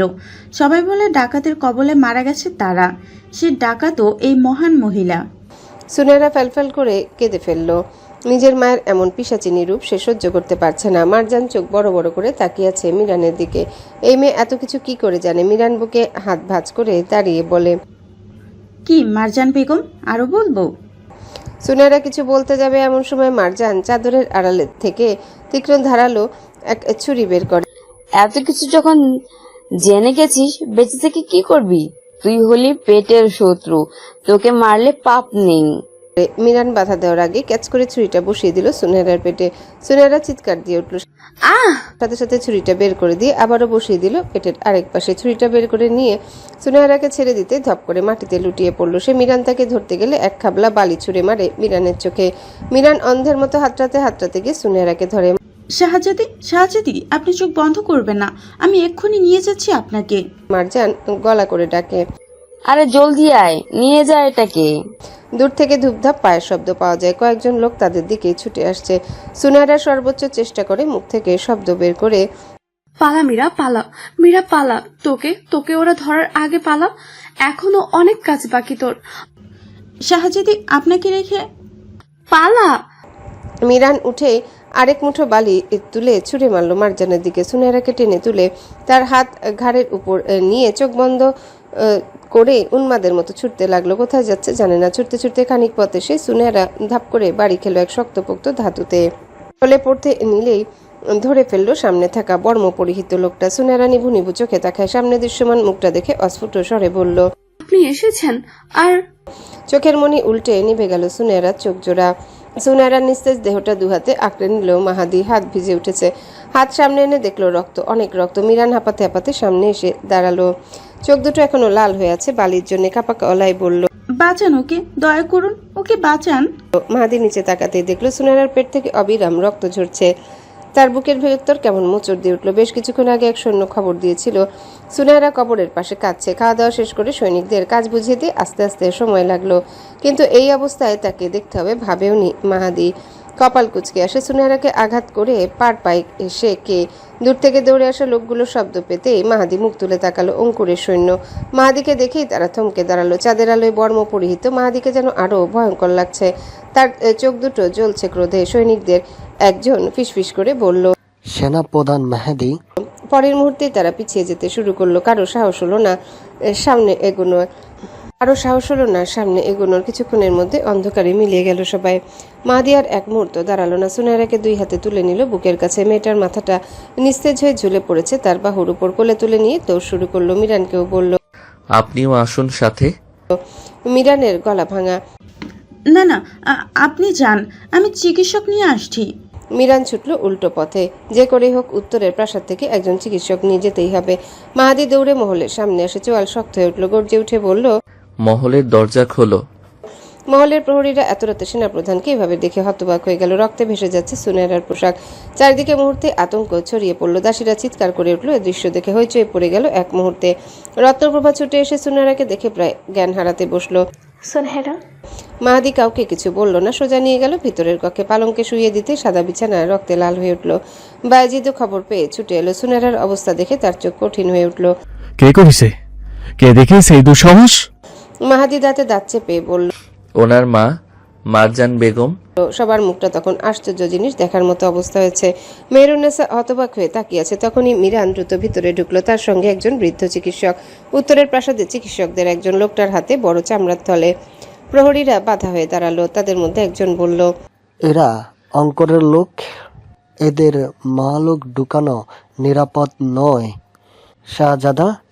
মিরান হাঁপাতে হাঁপাতে বলল, না না, এরা অঙ্কুরের লোক হতে পারে, কিন্তু এরা অসৎ না, কেবলই পরিস্থিতির শিকার। আমি নিশ্চিত হয়েই এনেছি। বায়েজিদ কিছু বলার আগে মাহাদি গর্জে উঠল। ওকে আসতে দাও। চিকিৎসক আর সময় নষ্ট করল না। দ্রুত সুনায়রার ক্ষত পরীক্ষা করতে লাগলো। পেটের দুই পাশে গভীর ছুরিকাঘাত। রক্ত থামছে না। চিকিৎসক ব্যাগ থেকে ছোট ছোট কাচের শিশি বের করলো। কিছু ভেষজ গুঁড়ো, কিছু ঘন তরল একটা পাত্রে মিশিয়ে ক্ষতের উপর লাগাতে সুনায়রা যন্ত্রণায় কেঁপে উঠল অল্প। মাহাদির বুকটা ধক করে উঠল। প্রিয় নারীর চিৎকারে। হাত মুষ্টিবদ্ধ করে নিজেকে সংবরণ করার চেষ্টা করছে। চিকিৎসক পুরুষদেরকে কক্ষ থেকে বের হতে বলল। একে একে বেরিয়ে গেল বায়েজিদ, মাহাদি প্রত্যেকে। চিকিৎসক গম্ভীর গলায় বলল, রক্ত অনেক বের হয়েছে, কিন্তু এখনো শ্বাস চলছে। সৃষ্টিকর্তা চাইলে বাঁচানো সম্ভব। মাহাদি স্থির হয়ে দাঁড়িয়ে আছে দরজার সামনে। তার হাতের মুঠো শক্ত হয়ে গেছে যে শিরাগুলো ফুলে উঠছে। এত যুদ্ধ, এত রক্তারক্তি, কোনো কিছুই তাকে ঘাবড়াতে পারেনি কখনোই। অথচ প্রিয়জনের আর্তনাদ তাকে ঠিক থাকতে দিচ্ছে না। এই প্রথমবার সত্যিকারের ভয় পাচ্ছে সুনায়রার পাথর মানবটা। মেয়েটা সবসময় বলে মাহাদি নাকি ভালোবাসা বোঝে না, তার নাকি অনুভূতি নেই। আর যদি মেয়েটা দেখতো তার যন্ত্রণায়, তার পাথর মানব কতটা কষ্ট পাচ্ছে। সকাল হতেই পুরো শাহাবাদ প্রাসাদ অস্থির হয়ে উঠল। মারজান মহলে নেই কাল থেকে। বাকেশের মাথা খারাপ হয়ে গেছে। সিপাহীদের ফিসফাস পেরিয়ে খবর ছড়িয়ে পড়ল চারিদিকে। শাহজাদি সুনায়রাকে ছুরি মারা হয়েছে, আর সেই কাজ করেছে স্বয়ং মারজান বেগম। কেউ বিশ্বাস করতে পারছে না। মহলের নারীরা ভীত হয়ে আছে। তাদের মধ্যে অনেকেই জানে মারজানের রূপ। কেউ কেউ তো বলছে অঙ্কুরের সাথে তার সম্পর্ক বহু পুরনো। নইলে এতদিন ধরে শাহবাদের ভেতরের খবর বাইরে যেত কিভাবে? নিশ্চয়ই ভিতরে কেউ দিচ্ছিল। দরবার প্রাঙ্গণ জুড়ে থমথমে পরিবেশ। প্রহরীদের সংখ্যা দ্বিগুণ করা হয়েছে।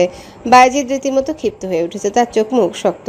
সকাল থেকে একের পর এক লোক পাঠাচ্ছে মারজানকে খুঁজে আনার জন্য, কিন্তু কোথাও নেই সে। অবশেষে খবর এলো মারজান উত্তর প্রাসাদে উঠেছে। অঙ্কুরের সাথেই আছে এখন। খবরটা শুনে বায়েজিদ ক্রোধে সামনে থাকা ধাতব পাত্রটা ছুঁড়ে মেরে ভেঙে ফেলল। আমার আগেই বোঝা উচিত ছিল এই মহিলা একটা কালছাপ। আমার আম্মার হত্যা এই করেছে। পাশে দাঁড়ানো মেহরুন্নেসা সারা রাত ঘুম হয়নি। তা সুনায়রার কক্ষে ছিল এতক্ষণ। চিকিৎসকের পাশ থেকে সরেনি। আসলে কাউকে সেভাবে ভরসা করতে পারছে না তারা। রাত জায়গায় মাথাটা ভার হয়ে আছে। তার উপর মারজানের এই রূপ যেন পুরো মহলটাই কাঁপিয়ে দিয়েছে। মেহরুন্নেসা সুনায়রার কক্ষে সামনে এগিয়ে এসে বলল, সুনেরা আপা কেমন আছে এখন? মাহাদি নিচু স্বরে উত্তর দিল, জ্ঞান ফেরেনি এখনো? মেহরুন্নেসা কদিন ধরে একটু একটু খেয়াল করছে মাহাদি আর সুনেরা সক্ষতা বোধহয় পড়ে ফেলেছে তাদের অনুভূতি, বোধহয় ধরে ফেলেছে তাদের অনুভূতি। আর আজকের ঘটনা ওর তো নিশ্চিত তাদের মধ্যে কিছু চলে।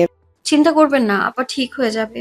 আপনি সেনা মহলে গিয়ে একটু বিশ্রাম নিন, খাবার খান।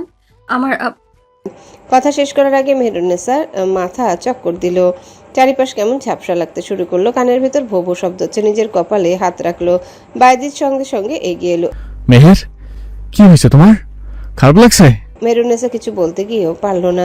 চোখের সামনে সব কেমন অন্ধকার হয়ে এলো, ঢলে পড়লো নিচে।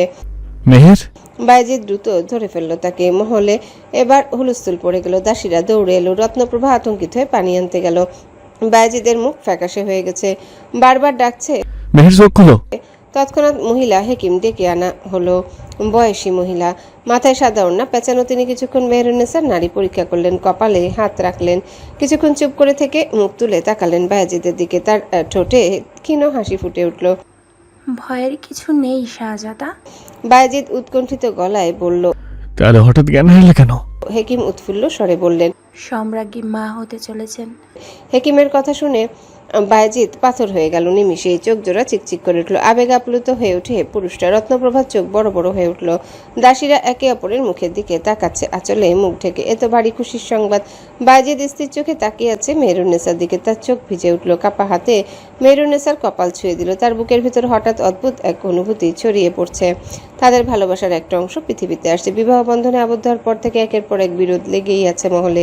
সময় হয়নি তাদের সন্তান নিয়ে পরিকল্পনা করার।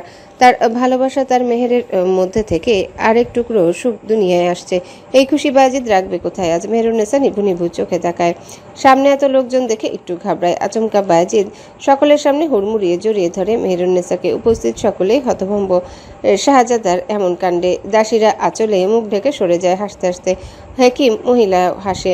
রত্নপ্রভাকে বলে, সম্রাজ্ঞীর খেয়াল রাখবেন শাহজাদি, আসছি আমি। সকলের মুখে খুশির ঝিলিক দেখা গেলেও চন্দ্রার মুখে কোনো খুশির লেশ মাত্র দেখা গেল না। আলগোছে সরে গেল সেখান থেকে। সকাল হতেই শাহাবাদ প্রাসাদের সেনা উদ্যানের নিচের গোপন কক্ষটায় আলোচনা শুরু হয়েছে। পাথরের দেয়ালে ঝোলানো বড় মানচিত্র। উত্তরের প্রাসাদ, তার আশেপাশে জঙ্গল, পাহাড়ি পথ, গোপন সুড়ঙ্গ, সব চিহ্ন আঁকা তাতে। কক্ষের মাঝখানে বড় কাঠের টেবিল, সেখানে ছড়িয়ে রাখা অস্ত্র, তীর, ছোট ছোট পতাকা, সৈন্যদের অবস্থান বোঝানোর চিহ্ন। বাইজিদ দুহাত টেবিলে ঠেকিয়ে দাঁড়িয়ে আছে, চোখে মুখে কঠিন ভাব। তার পাশে মাহাদি, আর চারিপাশে সেনাপ্রধান, নায়েব, বিশ্বস্ত সৈনিকেরা। মাহাদি কঠোর দণ্ড দিয়ে মানচিত্রের এক পাশ দেখিয়ে বলল, উত্তরের পূর্ব দিকে পাহাড়ি পথটা সবচেয়ে বেশি দুর্গম। ওরা ভেবেই রেখেছে এদিক দিয়ে কেউ আসবে না, তাই প্রথম আঘাতটা সেখানে করতে হবে। ক্রুশে একটা লাল চিহ্ন বসিয়ে দিল মানচিত্রে। মাহাদি, তুমি 40 জন অশ্ব আরোহ নিয়ে পূর্ব দিকটা ভাঙবে। ফটক খোলার আগে পাহাড়ি দিয়ে শেষ করতে হবে। মাহাজাদি মাথা নত করলো। জি শাহজাদা। বাইজিদ মঈনকে বলল, তুমি দক্ষিণ পাশে ঘিরে রাখবে, কেউ যেন পালাতে না পারে। সিপাহী মঈন দৃঢ় গলায় বলল, প্রাণ থাকতেও একটা লোকও বের হতে পারবে না। বাইজিদ এবার ধীরে ধীরে মানচিত্রের মাঝখানে আঙ্গুল রাখলো। উত্তরের প্রাসাদ, তার পাশে আরেকটা ছোট্ট দালান। তার যতদূর মনে আছে এই দালানটা তারা বানায়নি। তার চোখ সরু হয়ে এলো। ওই দালানটা দেখো মাহাদি।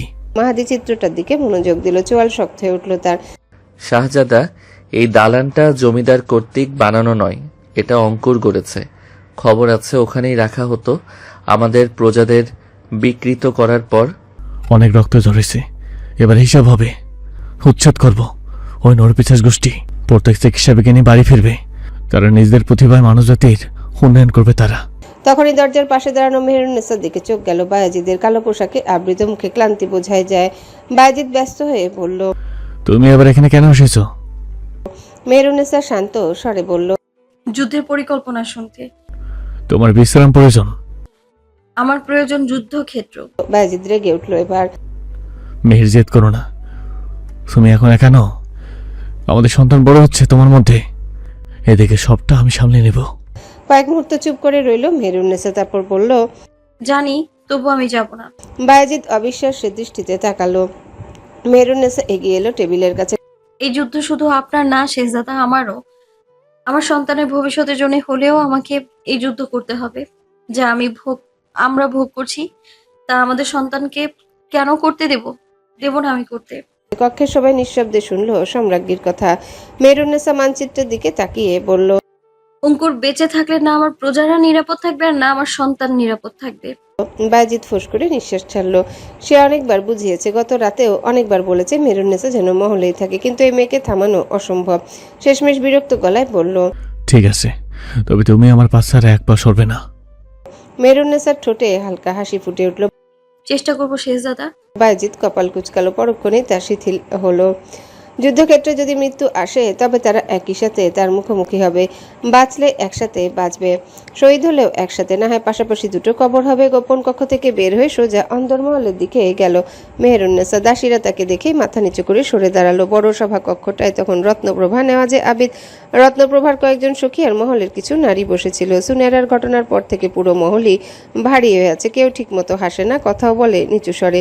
মেহেরুন্নেসা ভিতরে ঢুকতেই সবাই উঠে দাঁড়ালো। সে সামনে গিয়ে দাঁড়ালো, তারপর শান্ত গলায় বলল, আজ একটা ঘোষণা দেওয়ার আছে আমার। মেহেরুন্নেসা রত্নপ্রভার দিকে তাকিয়ে বলল, আগামী যুদ্ধ শেষ হলেই শেহজাদি রত্নপ্রভার সাথে নায়েব নেওয়াজে আবিদের বিবাহ অনুষ্ঠিত হবে। মুহূর্তে পুরো কক্ষ নিস্তব্ধ, কেউ যেন সঠিক শুনতে পারেনি। প্রথমে আবিদ স্থির হয়ে দাঁড়িয়ে আছে, মুখে কোনো প্রতিক্রিয়া নেই, কিন্তু তার চোখ দুটো হঠাৎ কেঁপে উঠেছে। চন্দ্রার মনে হলো পায়ের তলা থেকে মাটি সরে গেল, চোখ বড় বড় হয়ে উঠল তার। কি? অবিশ্বাস নিয়ে তাকালো মেহেরুন্নেসার দিকে। মেহেরুন্নেসা শান্ত কণ্ঠেই বলল, আমি অনেক ভেবেই সিদ্ধান্ত নিয়েছি। নায়েব মশাই এই রাজ্যের জন্য নিজের জীবন পর্যন্ত দিতে প্রস্তুত। আর তুমি? মেহেরুন্নেসা হালকা হাসলো। তুমি ওকে ছাড়া অন্য কারোর সাথে সুখী হবে না। চন্দ্রপ্রভার গলা শুকিয়ে এলো, মুখ লাল হয়ে উঠেছে ইতিমধ্যে। চট করে আবিদের দিকে তাকিয়ে আবারও চোখ নামিয়ে নিল। আবিদ এখনো চুপ, মনে হচ্ছে এত বড় সুসংবাদ শুনেও কথা খুঁজে পাচ্ছে না। মহলের নারীরা তখন চাপা হাসাহাসি শুরু করেছে। রত্নপ্রভা অপ্রস্তুত হয়ে বলল, মিহির, এসব কি বলছো তুমি? মেহেরুন্নেসা এবার ভ্রু কুঁচকে বলল, ও, তাহলে আমি ভুল বলেছি? চন্দ্রা কিছু বলতে যাবে, তার আগে মেহেরুন্নেসা হাত উঁচু করে তাকে থামিয়ে দিল। প্রথমত আমাকে মেহের নয় সম্রাজ্ঞী সম্বোধন করো, আর দ্বিতীয়ত আমার সিদ্ধান্তই চূড়ান্ত। নেওয়াজ, আপনার কিছু বলার আছে? নেওয়াজ না সূচক মাথা নেড়ে বলল, সম্রাজ্ঞীর সিদ্ধান্তের জয় হোক। চন্দ্রপ্রভার কথা আটকে যাচ্ছে। পাশ থেকে এক দাসী মুখ চেপে হেসে ফেলল। তা দেখে চন্দ্রার রাগ যেন দ্বিগুণ বৃদ্ধি পেল। আবিদ আবারও নিচু গলায় বলল, সম্রাজ্ঞী, আপনি যা সিদ্ধান্ত নেবেন সেটা আমার জন্য সম্মানের। মেহেরুন্নেসা মৃদু হেসে বলল, তাহলে ঠিক ওই কথাই রইল।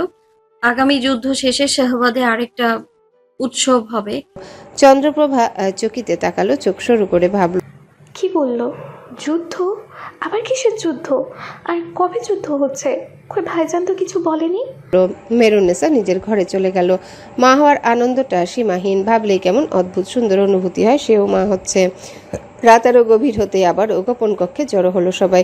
দেয়ালে জ্বলতে থাকা মশালের আলোতে প্রত্যেকের মুখ অস্বাভাবিক কঠিন লাগছে। মাহাদি মানচিত্রে শেষবারের মতো সৈন্যদের অবস্থান দেখিয়ে দিচ্ছে। নেওয়াজে আবিদ অস্ত্র আর গোলা বারুদের হিসাব মিলাচ্ছে। বায়েজিদ নিচু গলায় বলল, এই পরিকল্পনার কথা কক্ষের বাইরে যেন না যায়। সবাই মাথা নেড়ে সম্মতি দিল। ঠিক তখনই মেহেরুন্নেসা ধীরে বলল, আমি চাই রত্নপ্রবাহ যেন কিছু না জানে। আবিদ কপাল কুঁচকালো। কিন্তু শাহজাদি তো। মেহেরুন্নেসা থামিয়ে দিল, আমি জানি তিনি কে। তিনি এই মহলের মেয়ে, আমাদের আপনজন। মারজান বেগম কি আমাদের আপনজন ছিলেন না? বায়েজিদ বলল। তবু মেহেরুন্নেসা বায়েজিদকেও থামিয়ে দিয়ে বলল, রক্ত কখনো পুরোপুরি মিথ্যে হয় না। বায়েজিদ স্থির চোখে তাকিয়েছে মেহেরুন্নেসার দিকে। মেহেরুন্নেসা শক্ত কণ্ঠে বলল, যতই নাম পরিচয় পাল্টাক সে চন্দ্রাই। অঙ্কুরের বংশের রক্ত তার শরীরে। আবিদ সঙ্গে সঙ্গে প্রতিবাদ করল, মারজানের মতো শাহজাদিও এমন না সম্রাজ্ঞী। জানি আমি। মেহেরুন্নেসা শান্ত গলায় বলল, আমিও বিশ্বাস করতে চাই তিনি নির্দোষ, কিন্তু আগামীকালের যুদ্ধে ভুলের কোনো সুযোগ দেব না, নয়তো শাহবাদের সূর্য চিরকালের মতো নিভে যেতে পারে। কথাটা সবাই মনে রাখবেন। মাহাদি নিচু স্বরে বলল, সম্রাজ্ঞীর কথায় যুক্তি আছে। যদি অঙ্কুর কোনোভাবে তার মাধ্যমে খবর পেয়ে যায়। বাকিটা আর বলল না। কারো বলার প্রয়োজন হলো না, সবাই বুঝে গেছে। মেহেরুন্নেসা এবার আবিদের দিকে তাকালো। রাজ্যের ভালোর জন্যই তাকে এই পদক্ষেপ থেকে দূরে সরিয়ে রাখা হচ্ছে। আশা করি আপনারা বুঝবেন। আবিদ চুপ করে গেল। বায়েজিদ অবশেষে বলল, ঠিক আছে, কাল ভোরের আগে কক্ষ ছাড়বে না। আর যুদ্ধ শুরু হওয়ার এক পর্যন্ত রতনপ্রভা কিছু জানতে পারবে না। সকল সৈন্য একে একে বেরিয়ে যেতে বায়েজিদ মেহেরুন্নেসার কাছে গেল, বাচ্চাদের মতো করে জড়িয়ে ধরল মেহেরুন্নেসাকে, গলায় মুখ গুজে বলল, শোনো না সম্রাঙ্গিনী, আমাদের পুষ্কর শাহজাদের কথা ভেবে হলেও তুমি মহলে থেকো, যেও না ওখানে। আমি কথা দিচ্ছি বিজয় নিয়েই ফিরবো।